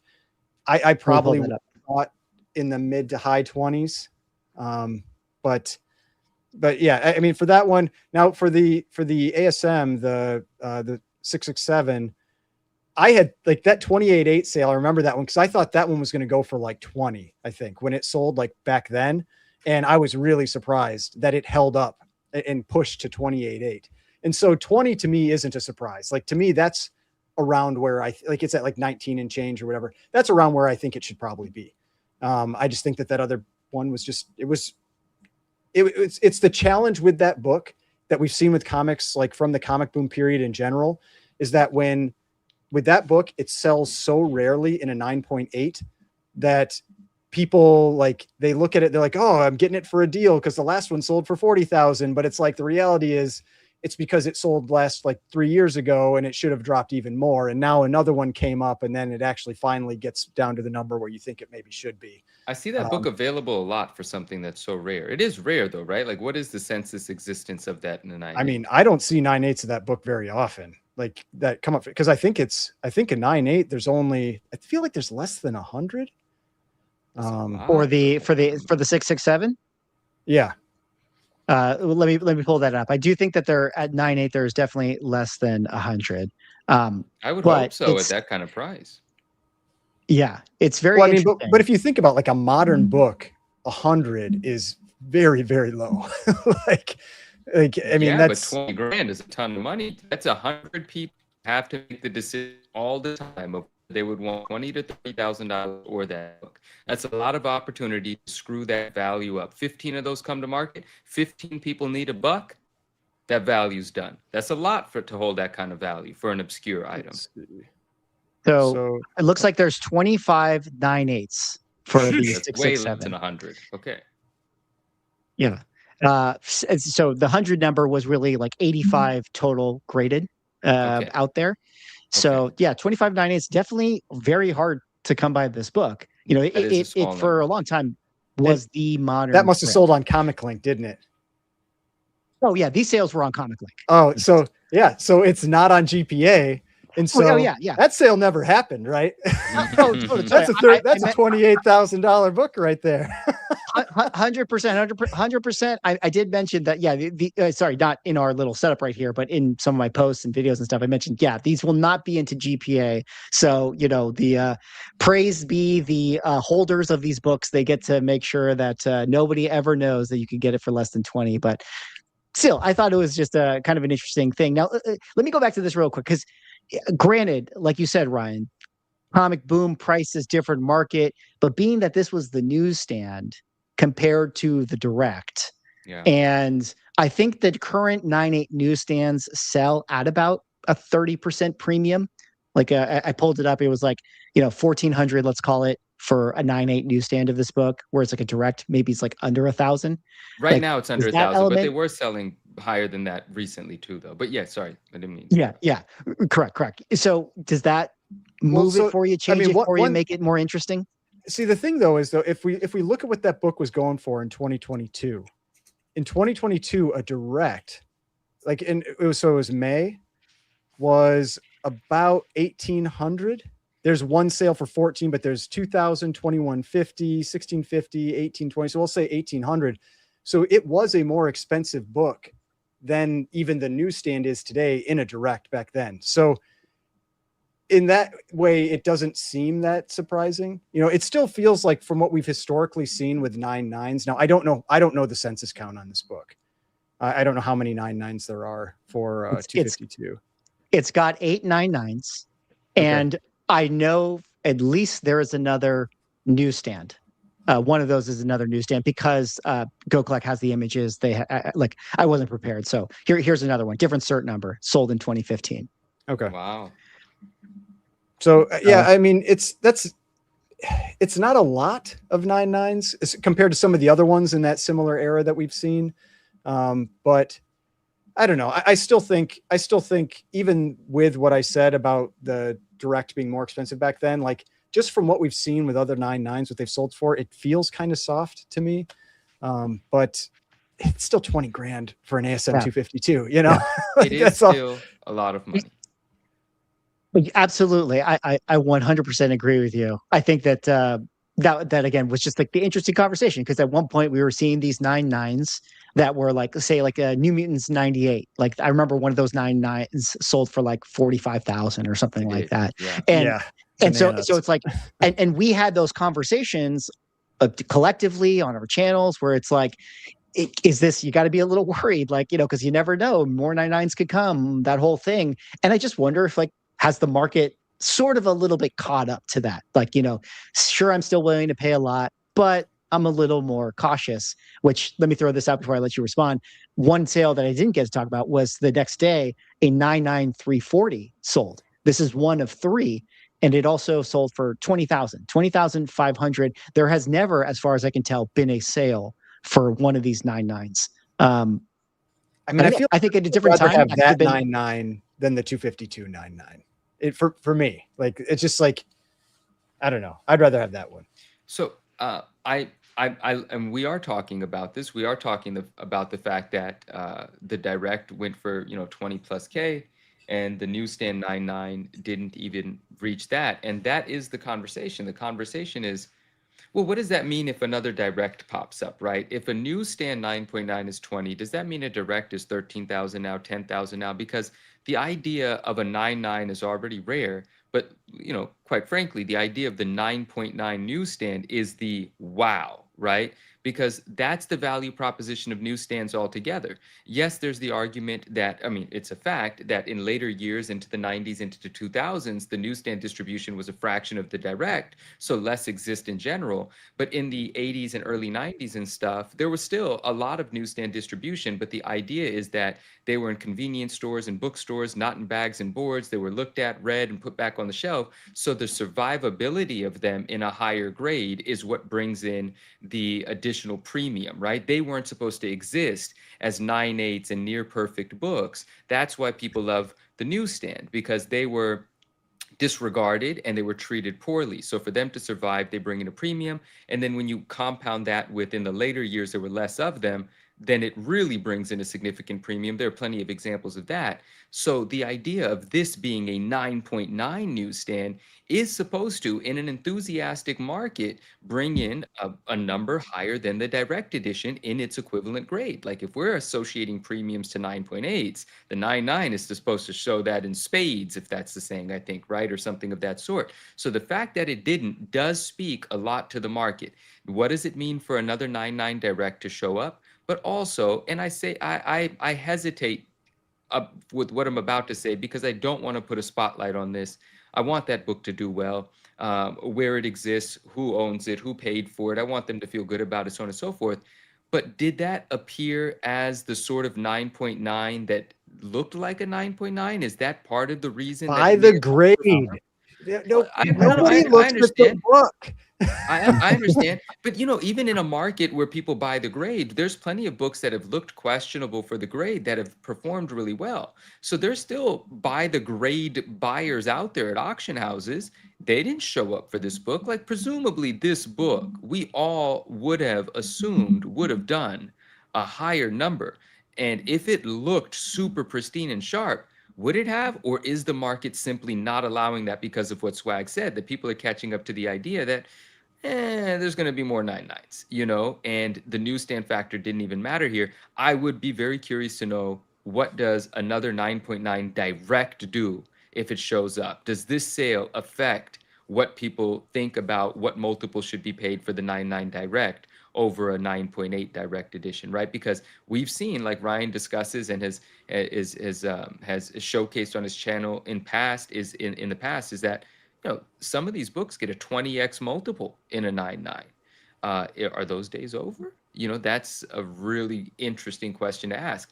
And maybe they could be over. Oh, I don't feel great about saying that, but look, it's kind of a crazy premium to pay for, a grade that may not get distributed all that fairly, meaning there's plenty of 9.8s that look like 9.9s that don't have the 9.9 on them.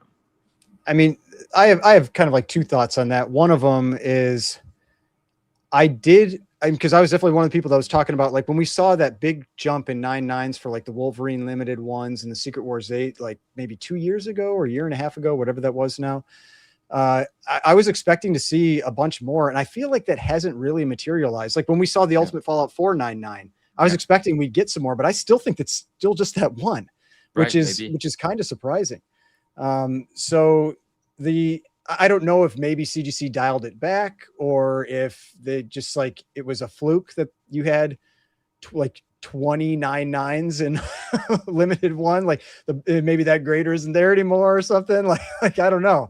Well, you know what the key is? The key is that when you send in your Ultimate Fallout 4, make sure that you submit it in the high value tier or the unlimited tier, and you insist to the grader that, hey, this is a valuable book. In fact, I would go so far as to say, if you truly, dropping the shtick, if you truly feel you have a shot at a 9.9, you should put a Post-it note on it and write 9.9 ? Well, I one think of you our actually friends, need to do tell that. me why it's not. yeah, one of Yeah. our friends in chat, Happy Hour, he literally said earlier in the show that if I remember correctly, we talked about it, that he submitted an Ultimate Fallout 4 in the unlimited value, which means he spent like $135 to grade what would turn around as a $900 to $1,000 9.8 if it were to be a 9.8. No one's really want to spend $150 to grade their $1,000 book. Well, apparently that's what people do in that unlimited, in that other value tier, $105 for $1,000 max value. But again, that's kind of what he's doing. He's saying, this is a 9.9. That's why I'm giving you $150 to grade it. Just bump me into the 4% of ultimate value and turn this thing into a 9.9 for me. I hope he does well. That'd be cool. Yeah. Neo, you got thoughts on this one? Care 9.9s, newsstands? Maybe they're just all scared of the PSA 10s coming. True. My a big PSA fear 10 with all would be of so those, dope though, in that. like we've talked about this before. It's anything where it's like super high value books that are 9.8s or 9.9s. We all know that books can shift in the case if it isn't handled well. Somebody drops the case even on carpet, or it's like too rough in shipping. It can move around in there, and now you've got a corner ding inside the case that says it's a 9.9. And like, then what do you do? What do you do with it? Like, you just send it to an auction house and be like, this is someone else's problem now. It's funny. I know that's what people do. Yeah, it was funny. Ryan, we talked about this, and Manu, I don't know how you do it, but like for like value, I would be hesitant to have a 9.9 of whatever book compared to whatever like for like value of a 4.0 of some other book, because it's to Ryan's point, I just put it on that wall. I don't want it to fall off, and whatever. If my 4.0 falls off, I don't know, whatever, it's fine. I'm sure. Yeah. So kind of crazy. It is. It's nuts. Well, we got to move on now to another collecting category that is one that I am so excited to talk about, because it is the first time that we've talked about this collecting category on the Ungraded Truth. Hopefully more to come. But fellas, just a week from now, 4 days left, Heritage Auctions is having its signature graded video game extravaganza. And the flagship game that is at that auction is what you see in front of you right here, Super Mario Brothers in a PSA 9.6 A++ sealed video game, currently sitting at $796,875. This is already the most expensive Super Mario Brothers auction video game that has gone up for sale. A lot of people saying that it's going to surpass $1 million. The most expensive video game ever, I think, was $1.5 million. Apparently, there was a private sale that went for $2 million, but private schmivate. Was that a Zelda game, or what was it? What was the so there apparently there's a $2 million private Mario Brothers that sold. Okay. There was a $1.5 million Super Mario 64 9.8 sealed, which to me has to be probably the worst buy out of all of them. That's terrible. And then there was a Legend of Zelda NES that sold for $800,000. So this is at least going to be, call it the third most expensive video game ever sold. Certainly, in a lot of ways, maybe it's going to go to 1.5. Maybe it'll be the second most expensive. Maybe it'll be the most expensive auction. Anyways, I say all that to say, very interesting, big number. This auction has a lot of big grails going up for sale. There's going to be a lot of value, but it's ultimately where I want to throw back to you guys is, we've had many conversations about the graded video game bubble as we've been talking about manga, getting all crazy and expensive. The prices were insane. And for the most part, graded video games have not yet returned to those values. But herein is the Super Mario Brothers about to set new records. Granted, this is now established as the highest graded version of this thing, so maybe it should be valued at this. But what do you guys think if all of a sudden this goes up for sale next week and we have these headlines of graded video game sells for over $1 million? Is graded video game markets going to come back? Are graded video games about to explode? What do you guys think about this? How could they not? The nostalgia on these things is incredible. Like, look, this thing is freaking cool. Do we have we have pop counts on these, right? Like, we know how many of these are graded and stuff, right? Yeah, let's take a look here. We got the PSA report. Let me pull that up as you guys. Okay, no, that's all. this. That's all. You guys take it from here. I just think this is freaking cool. I love that it's this pricey. I love that there's some enthusiasm. The nostalgia on a Mario Brothers 1 is crazy. It's crazy. That's just too. I love. But I'm one of the people, like, I always make the argument that I love graded video games. I love graded VHS, and that market is sleeping, you know, but I like it. I think this is awesome. You know, I would love to have a dope sealed graded Mario Brothers. I don't have one. I would love to have one. And people with deep pockets that feel the same way I feel about it, good for them going for this thing. I think this is cool. I mean, from my perspective, I like graded video. I grew up, I mean, I played a lot of video games as a kid, and we had an Atari, so we had some stuff before the NES, but like it was one of our first systems, or the Nintendo was one of the first systems that we had. So like I've always liked these. I've always liked graded video games. I think they look cool. I do think that there was a lot of questionable stuff early on with them, and I think that really hurt that market. It just made a lot of people lose faith in it. And so maybe enough time has passed where people are starting to get interested again. Now, my only thing that I would be a little wary of with this is that we also had record sales for comics recently. You know, Action 1 selling for 15 million, Batman 1 and the Superman 1 selling for a combined, was it 10 million? Oh, yeah. Whatever the numbers were, you know. And it's like the comic market has still been outside of like, I mean, I feel like it's leveled, but it's not taken off. You know, it's not booming like cards and manga and everything else. And so it's still very possible that this could just be high-end market, crazy big sale, but the everyday regular collector market doesn't do anything. I do not pay enough attention to this to really know what that regular market is right now, but that would be my initial kind of like fear or concern. If that's if you were like looking to dump a bunch of money into this, is that we have seen big sales for comics as well, for the grails, and that hasn't necessarily translated to big movements in the lower price books. Yeah. To put an extra point of emphasis on that, I did pull up the Heritage highest prices ever paid for games. So here's the Super Mario 64 that sold for 1.5 million. This was in 2021. Actually, let me quickly point out, of the top 8, just right here, all of these sales happened in 2021 and 2022. So then you have the Legend of Zelda in a 9.0 that sold for 870,000. I'm pretty sure that that's not top of census anymore. You had this Mario Brothers, which this was the most expensive Mario. This is 720. So the one I just pointed out has already passed this in a 9.6. But I guess, again, you know, emphasizing this point is this Mario sale is going to be the highest number we've seen for a graded video game in however many years. You know, all these ones are 2022 and, you know, 21 here. Like, let me see if I can scroll down and see like how far down the price point do we have to go to get to a 24 or a number like that. I mean, pretty far down.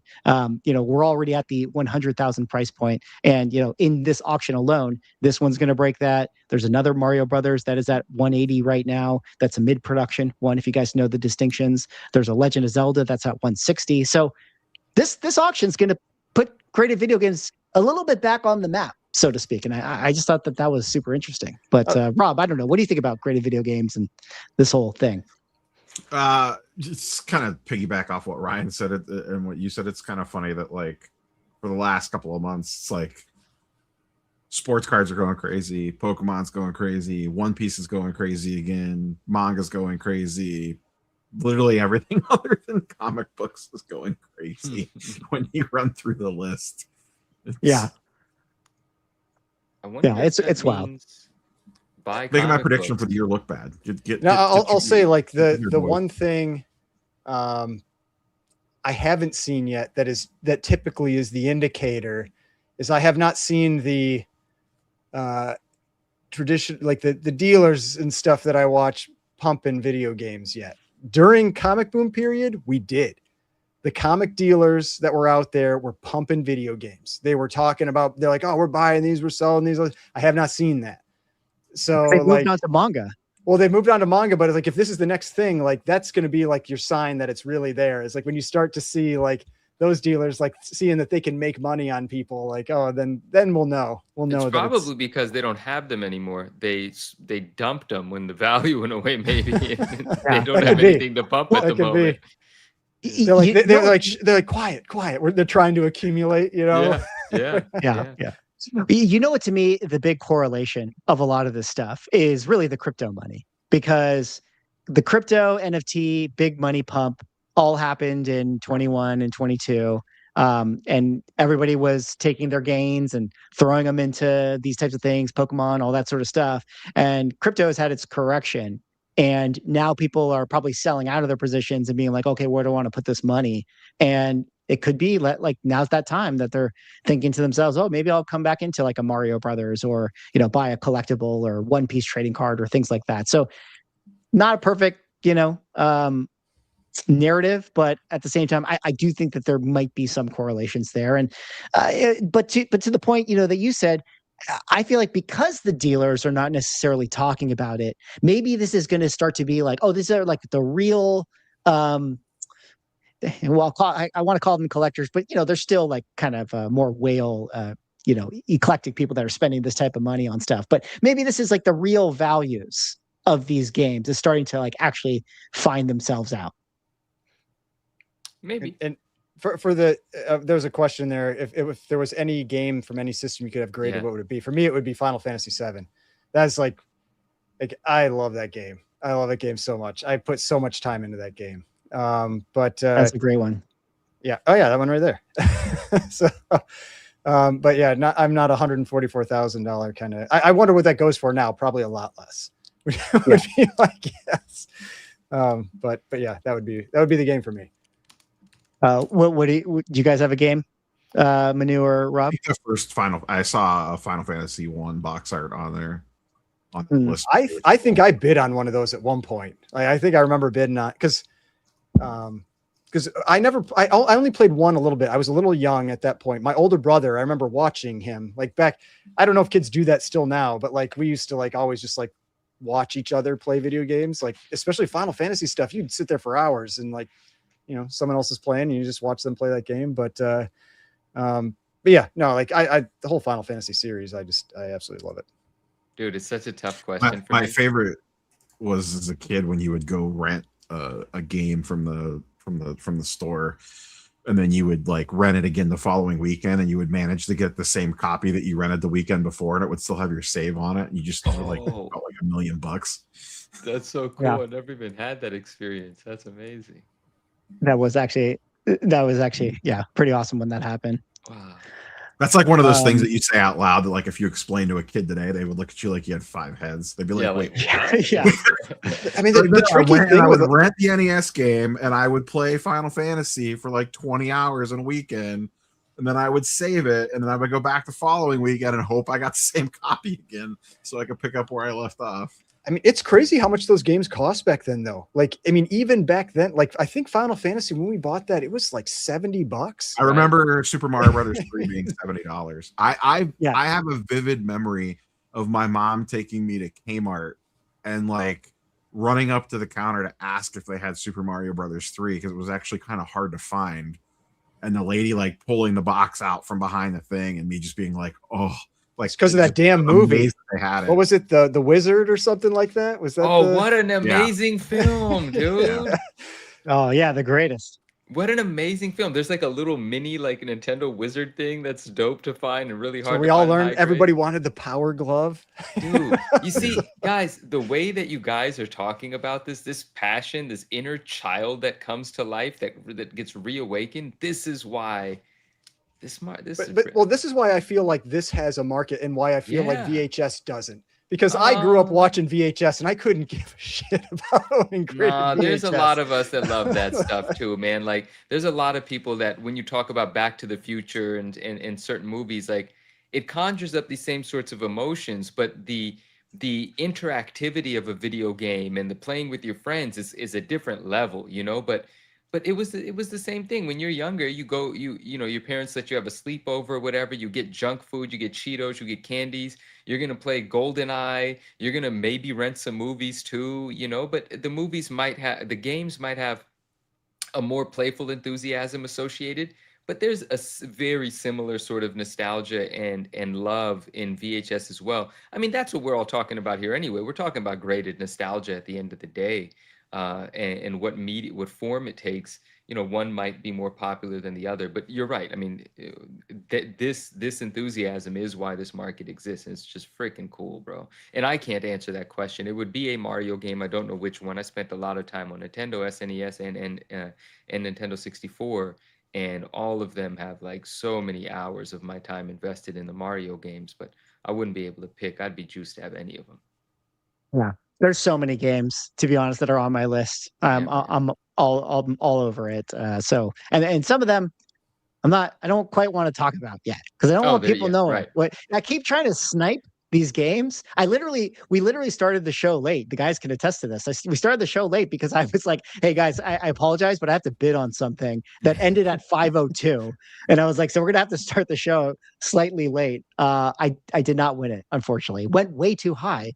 And that's kind of video why, games are back, I guess. You know? Video games are back. And now after this thing sells, then I'm not going to be able to buy anything. No. Damn, this sucks. Well, you know what's back? I want and graded also, video games, damn it. Sorry. No, it's great. I want it too. But you know what's back and also right now? Manga, guys. You know, we talked about manga and these sales happened. And you know, I just got to feel like, you know, we got to just be the manga pumpers because we're like the manga shills, like our podcast right here, anyways. But this was interesting. You know, we talked about the Weekly Shonen Jump 51, 34, the Dragon Ball and One Piece grails or whatever you want to call them, graded Beckett slabs that sold on Heritage for like 45,000. You know, roughly around the same price for each of them. We had 2 more sales happen after the Logan Paul thing, and these ones happened on Golden. And as you guys can see, higher grades than that of the previous thing. But that says conserved. Yes, conserved. Right. 7.5 for the Dragon Ball 80,000 and a conserved 7.0. I feel like that's somebody that doesn't know what conserved means. I feel like it had to be. I feel like it had I to am be. pretty sure that's what that means. Oh, Wait, man. you know what's so funny about this? What's so funny about the Golden Auction listing says Pop 1 at the end of it. Like, is this, does that mean Pop 1 conserved? Probably. It's probably the only restored copy that is out there. I'm guessing that's what that means, yeah. Oof. Hey, but if you're willing to throw 76,000, you know, because hopefully you can afford to, not have 76,000. So basically, the manga market is still doing really well. About a month into it doing really well. Yep. Or I would say, said another way, these sales corroborate, you know, the increase in prices of the other ones in slightly, in my opinion, not to justify it, but I'm just saying, like, well, listen, you've now had 2 sales at auction that it's like, here's the new floor, at least for right now, until the floor drops out. But, you know, it's like, you have 2 examples now. And I'm curious what the backlog is like for grading at Beckett right now for manga. Oh, it's probably going to take, because that's always the biggest concern, you know, like not for me, like I personally don't care, but the concern for if you are someone who is like, I just spent $80,000 on this, like how many other copies are sitting in their queue right now? You know, like that kind of thing. Totally. Like that's totally the fear. There could be a lot. Their turnaround times are still pretty low. Like I'm looking at the website right now. What is it? What is it? What's pretty low? Looks like the low tier is 45. Okay, that's not bad. Yeah, that's not too bad. Yeah, I mean, I guess I don't know like what their breakdown is. Like you could get a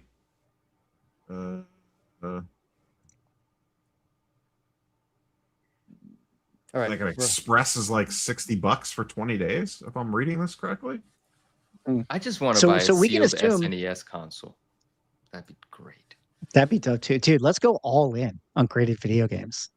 That's what I've secretly been doing. But well, no, it's interesting because Rob, you know, to that point, I feel like, you know, how long ago was the Logan Paul thing? I feel like that was about a month ago. So like maybe that surge is right now starting to get turned around. You know, in the next, say, couple weeks or so, you know, the census should be flooded, or you know, people should be getting their stuff back. In theory, I've been seeing a lot of people selling raws for big money, and so it's like almost wonder like how much how much at this point is just changing hands ungraded, which is just for that cost is so risky.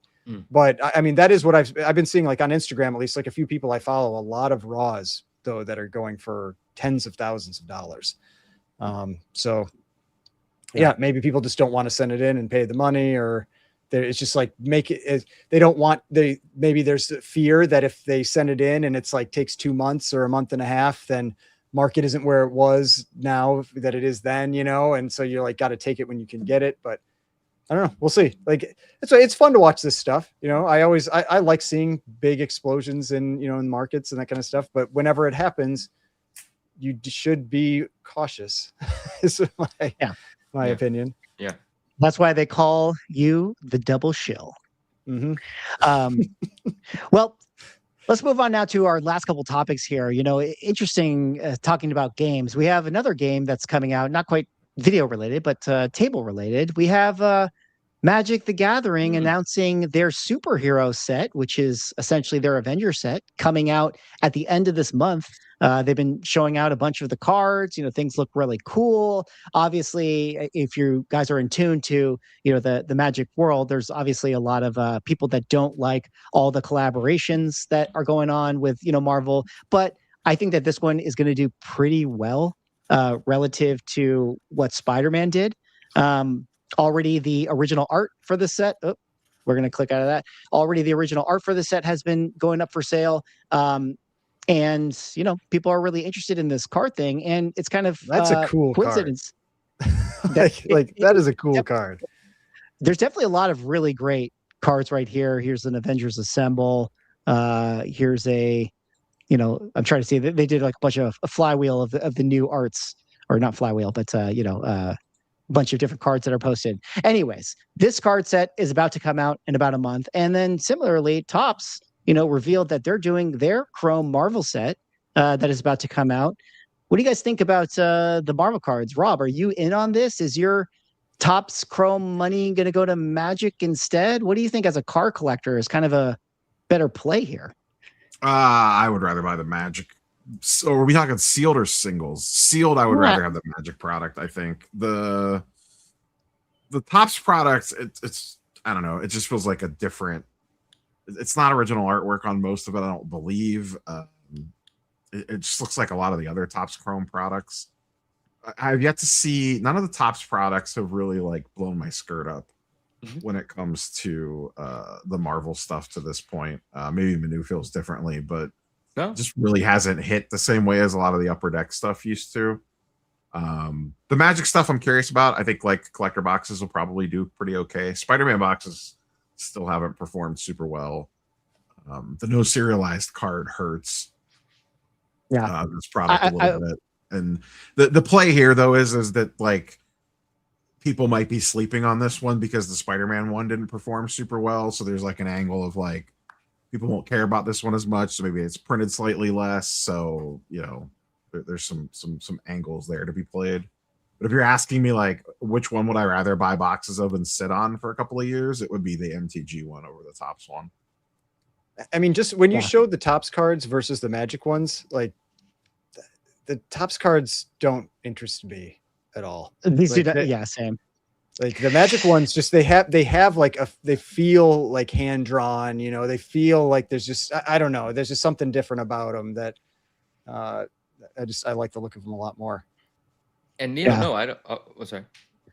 What do you think, Manu? No, go ahead. Oh no, I don't disagree with Neil. I was just it made me laugh when you said the top stuff hasn't blown your skirt up. That was funny. But no, I agree with you. Nothing about the top stuff has really inspired me much, and I haven't looked through the Magic set yet or any the stuff out for it, so I haven't seen much of the art. The Spider-Man set had incredible art on it, so I do look forward to seeing the art on this. And I also haven't seen any of the top stuff outside of the 2 pictures that were just put on the screen here, if I remember correctly. That might be all I've seen. I would be curious to flip through that set just to see what some of the inserts are and what is the original art component of that set. I'd be curious, but I haven't looked into both of these enough. I'm happy that there's more product coming out. That's cool. But I agree with you. The top stuff hasn't excited me yet. Yeah. I think One isn't thing there that's some interesting. original? What was the? Didn't you share some original art for one of the top stuff on that Venom card or whatever, Manu? No, Was that you not that shared me. that, or was it Justin? Maybe. Might have been Justin, then it wasn't me. I haven't shared anything Yes, from the top set. I haven't even looked at it. Okay, maybe Justin did a checklist review of it, Oh, and so okay. maybe he got some access to it and was able to I thought I preview. saw something on Instagram. Shout out Justin. I thought Yeah. it was me, but maybe it was Justin. Okay. Yeah, well, interesting to point out, and I feel like this maybe answered some questions that were out there. Now, Topps obviously has the numbering right here where they're 01 of 99, so there's going to have their chases. It had always been speculated that the reason Magic couldn't do numbered cards was because of that Topps license agreement. The big chase card, of course, from the previous Spider-Man set was the Cosmic Soul Stone.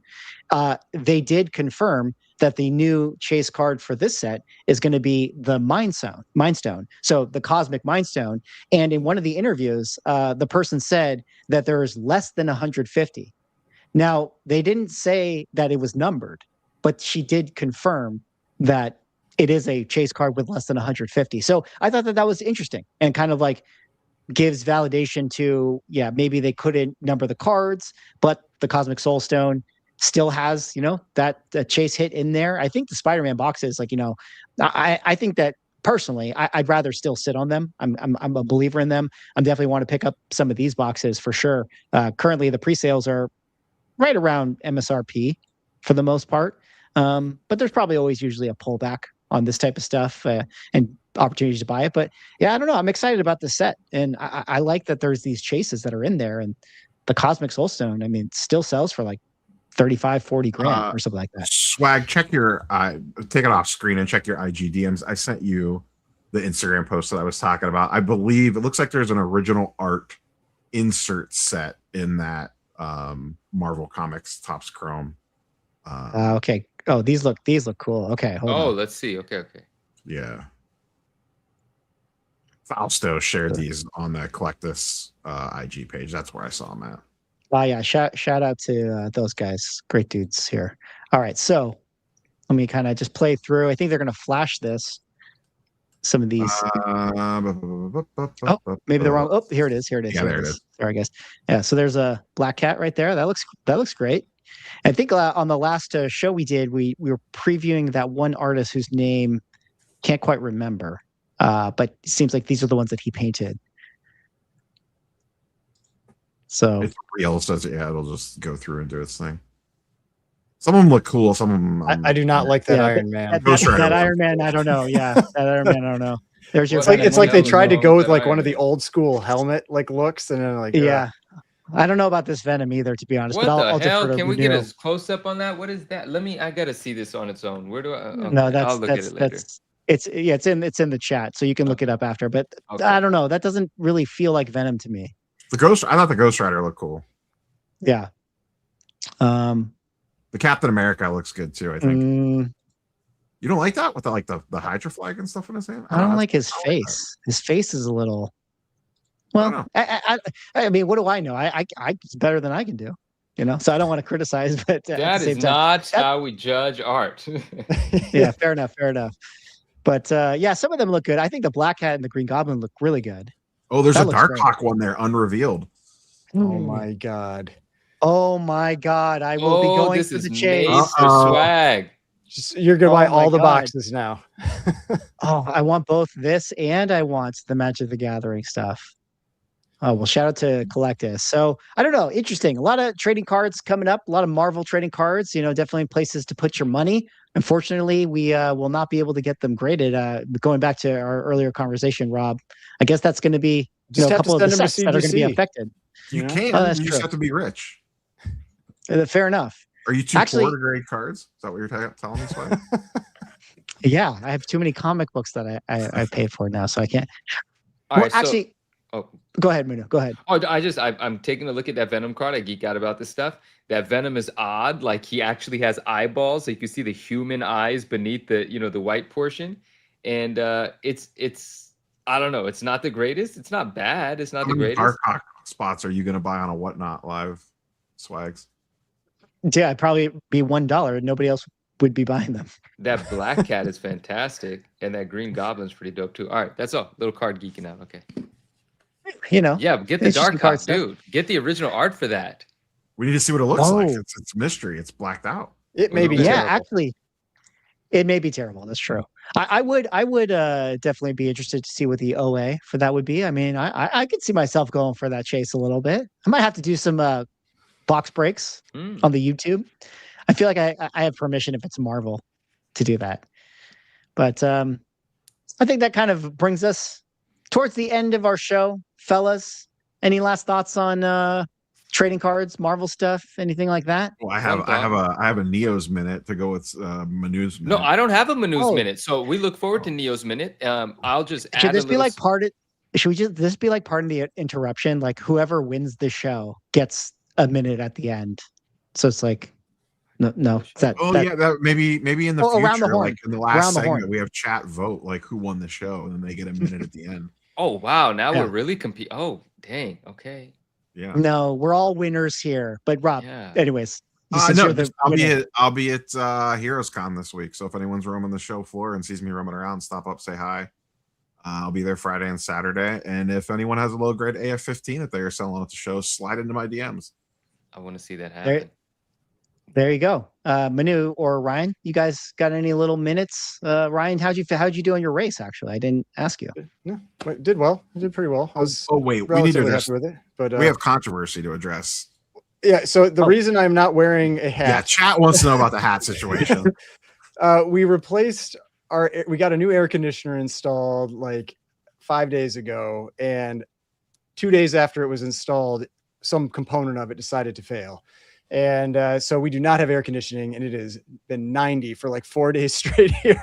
And so I am dying. And I was just like, there's no effing way I am wearing a hat right now. so that is the reason that I decided to not wear a hat. And this is the first time I have ever been on YouTube without a hat. So, Hey. but it was like, Exclusive. yeah, I saw there were a lot of questions about the hat. I mean, hey, if you want to start a GoFundMe to buy a hat, I will also accept that. But yeah, no, that's why it's it should be fixed tomorrow, hopefully. And then I will not be suffering in this oppressive heat anymore. We need a sponsor on the hat. Whoever sponsors the most gets the hat. Yeah.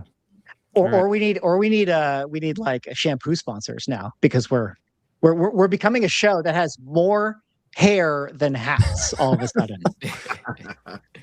I have my- We need beard trimmers, you know. We got to have Yeah, Gillette we or do. something. Or I'll join Team Hat for a Oh, while. there All it is. right, What is, all right. tinfoil What is that hat? Let's go. Let me see Let's what go. that is. Tinfoil hat. nice. Tinfoil Nice. time, dude. Oh, We it need- is the we need- tin. Yeah, it's literally We a need tinfoil full hat. That's tinfoil. fantastic.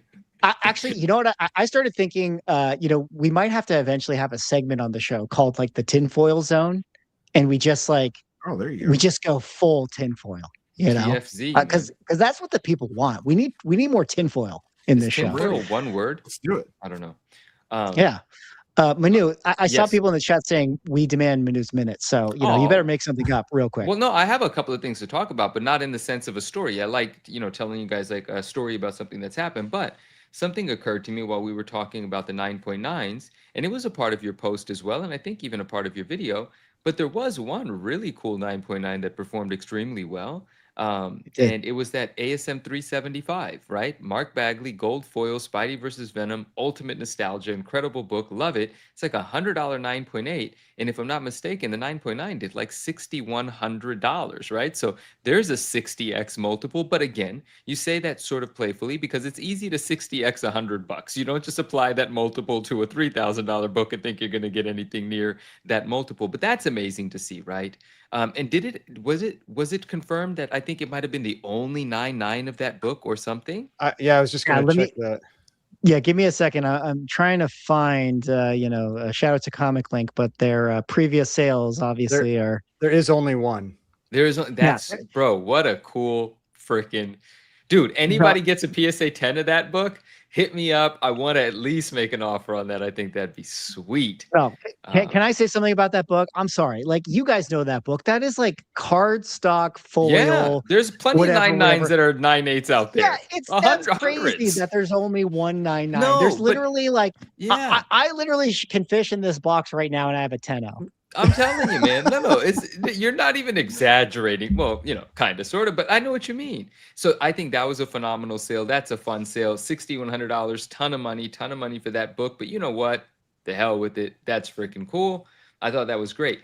And then along the lines of an AF-15, yes, Neo is in the market for one, and I hope he gets one. But I also want to give a shout out to our friend James, MJ Comics. He recently, with the help of Ilsun Sunil, sold off all of his slabs and comic books to acquire his Grail, and his Grail is a 1.8 AF-15, and it's a beautiful presenting copy, and he has a bunch of videos sort of going over this process. Shout out to him, and shout out to Gemma, his wife. She's super supportive of him and his passion in the hobby, and she's always, involved in his channel and things, like in the chat with us and now on screen talking about this. I thought that was a great story, heartwarming story, ended well. A lot of our good friends involved in just, getting James, MJ Comics, to his Grail. So shout out to the whole squad and family there. Congrats again on that book. That was dope. And then lastly, along the lines of super high grade books, we have a friend. One day. We have a friend in chat. Should I say yes? Of course. No, he's talking about it. And I was just about to talk about it. So RMS, our friend in chat, actually has a PSA 10. This was on my list to talk about, and oddly enough, that comment is there. He has a PSA 10 of ASM 311 that's on sale at auction. That's at auction on Golden right now. And so we will be taking 10% of that now for the advertisement. And so we will see what that's going to do. And that's interesting. I think it still has over a week. So the activity's probably yet to come, but this is a PSA 10 of 311. It is certainly the only PSA 10. Ryan, you can share with us the 9.9 stats on this. I don't remember, but he does say here there's only one ASM 311 PSA 10 and it's live on Golden now, just saying. And I've just said it as well. There's one 9.9 of ASM 311. Okay. Wow. So that's going to be fun to see what happens. So that's my little end. Shout out to a couple of high grade dope books. Shout out to Ryan RMS. Best of luck on that book. Shout out to MJ Comics, James and Gemma on acquiring that AF-15 and the fun story. So that's it. That's what I got. There you guys have it. Those were some minutes. But also it was like multiple minutes because the rest of the guys had their minutes too. So anyways, we're going to wrap up the show. Thanks so much for everyone hanging out tonight. Great job, chat. Sorry that we took a longer break between our last show and had to do a special Sunday show. I think we will be back to Saturdays 2 weeks from now. Or no? Are we doing it Friday? I think we're doing it Friday. Okay, is it Friday? Is it Father's Day? I forgot what it is, but it ain't Saturday. I don't think we actually settled, did we? I don't think we settled. Yeah, we didn't quite settle. But listen, our show, we're like the mystery box of collectible podcasts. You just gotta wait. You gotta wait for that notification, which is why you always need to hop on over to the Ungraded Truth YouTube channel, hit that subscribe button, hit that bell, go over to the Spotify page, give us a like, give us a follow, give us a 5-star review. We appreciate you guys for hanging out tonight. Can't wait to find out what happens with bricks and minifigs. Can't wait to see you guys on the next show. Talk to you later. Bye. Detective Comics set a record for 1.8 million. Nobody really cares. Who are annoyed that people are asking the question, is this book banned? That question didn't exist a year ago. Somebody's submitting like 25 vintage books and getting 15 9.9s. We always think, how could it ever get crazier? And then it always does.